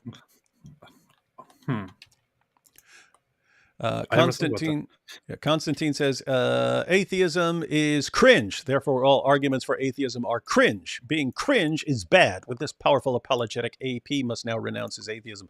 That is one of the great, because AP already said. Did you say at any point that Christianity is based? Do you have to establish that? You already said that Christianity is based. You said it, and now we all agree that atheism is cringe. So done. David make a live with Father Josiah Trenham. Not familiar with him. Have you read Rene Girard's work, Things Hidden Since the Foundation of the World? He was a professor at Stanford University. I haven't. You familiar with that? What? Who? I have no idea. What? People are just asking. They're telling you what to read and asking you what you've read. I didn't read anything in my entire life. AP, God isn't entirely bound to books. He may come to you through books and philosophers, and he may not, but he will call out to you. D. Wood answered, Andrew Clavin answered, and I pray you will too. We answered the call. You didn't. What's wrong with you? 100. Let's see. Cedric, would you grant that truth-seeking is synonymous with authentic religious persuasion, or do you see this is closer to false equivalency?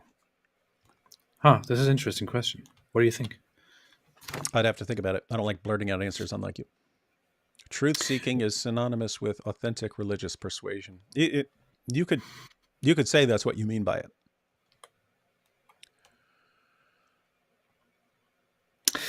Do you then say that this is a noble or good thing, or do you not put any such value on it at all? Who do you think you're talking to? Truth-seeking is synonymous with authentic religious persuasion. Or do you see this is closer to false equivalency? I don't know. That's an interesting question. Something to think about. That's all I want to say. Yeah. Carlo here says, Catholics have always been defending the faith against Islam. Welcome to the club. Prots.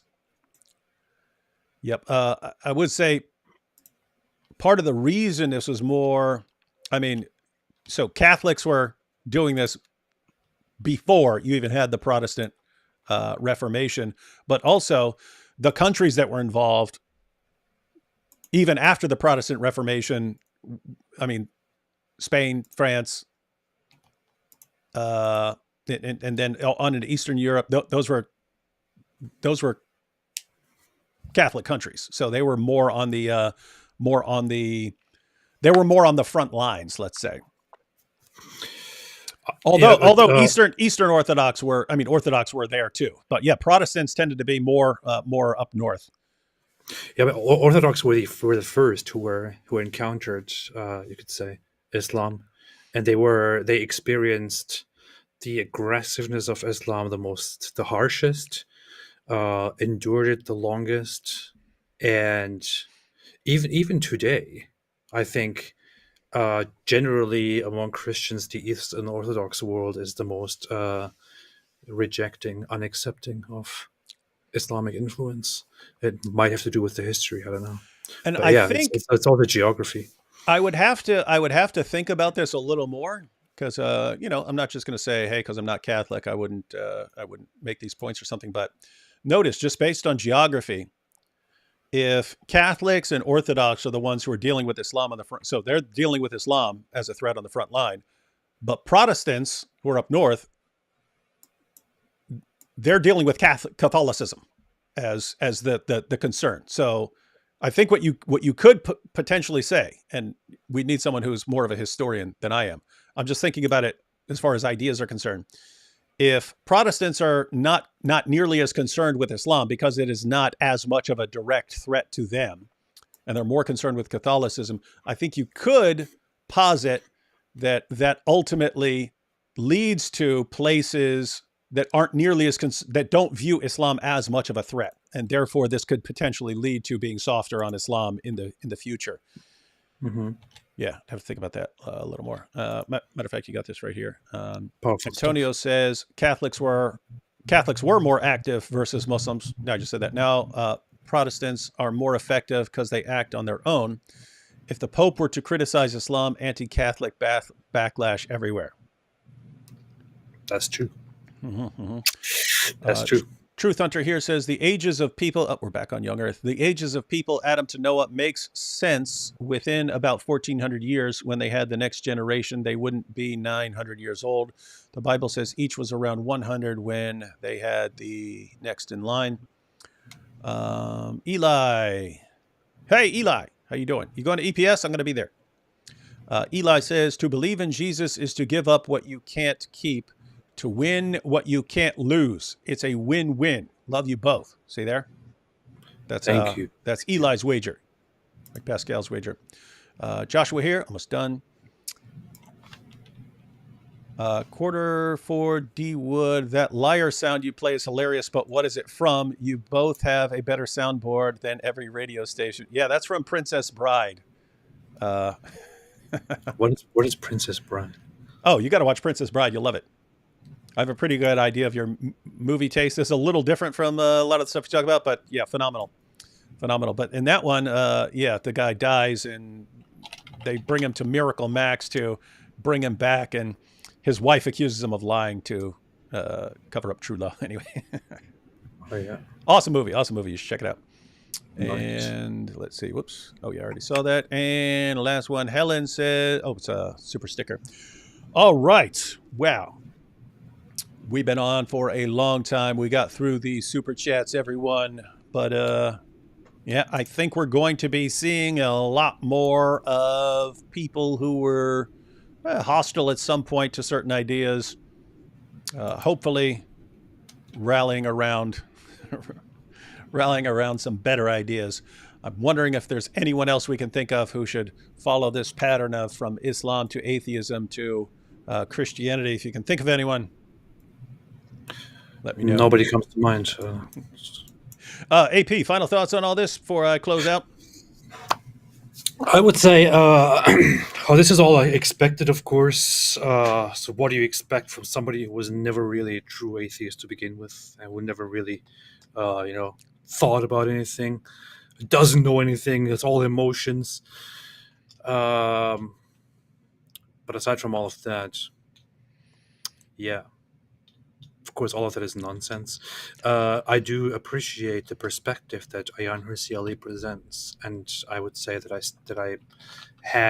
still can say that I respect the way she views things, her journey, the way she addresses it. Very significant. I'm looking forward to see where she will get with this, and I hope it will not end with, "What do you mean by God?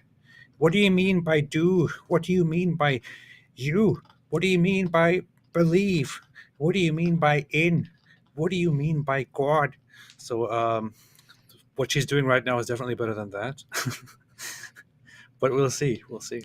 Yeah, it is interesting, and I think we're going to be seeing a lot more as people start to realize, like, whatever you think about her conclusion in all of this, she is diagnosing some of the problem. We're all arguing about all these things over here while people are marching to annihilate you. And so, but we will see what happens. But yeah, I think we're going to be seeing a lot more of that. Two last super chats here. Constantine, John of Damascus, the original Christian critic of Islam, and still one of the best. I encourage people to read that because he has some. Matter of fact, I should make some videos about some of the points he makes because people don't use them, and he's got some interesting, very interesting arguments against Islam. And hello, outsiders. Here's one for you, AP. When sects come before the leather strap of the anus, all I want is unity. See, enough of the sects. This is the kind of people that watch your channel. Yeah. All right, we need to cut it off quick before people post a bunch of other stuff that's just meant to make AP laugh. All right, so what everyone can hear, what everyone can agree with here, me, AP, Ayaan, everyone, is it can all be summed up in a song, and we got Farfor here. How about no? How about no? I don't buy your Ella. And if you wanted to put it in musical form, what? You just ruined everything. You interrupted the song. You never interrupt the song. You don't interrupt the song. It's fine. Never, ever interrupt the song, AP. Don't talk while the song is going. Don't talk while the song is going. Can't hear the song. All right, what did you want to rudely interrupt with? Oh, nothing. It's not important. I had the perfect conclusion. All right, everyone. We will. Super chat's coming in. Let me do this last one, put up on the screen. What do you think about the Reconquista movement in the U.S.? No idea. Oh, no. Now we got more super chats coming in. Did you check out what I was wanting to say is that whole sound from Jordan Peterson. I don't buy your Ella. There was this old song by Rihanna and Jay-Z, Umbrella. And it goes like, you can sit under my umbrella, Ella, Ella. And I thought it would be funny to do a remix Oh, combine that. Well, yeah, Yeah. make it Jordan Peterson. Ella, Yeah, Ella. Yeah. like, I don't buy your Ella, Ella, Ella, like that. Yeah. Something like that.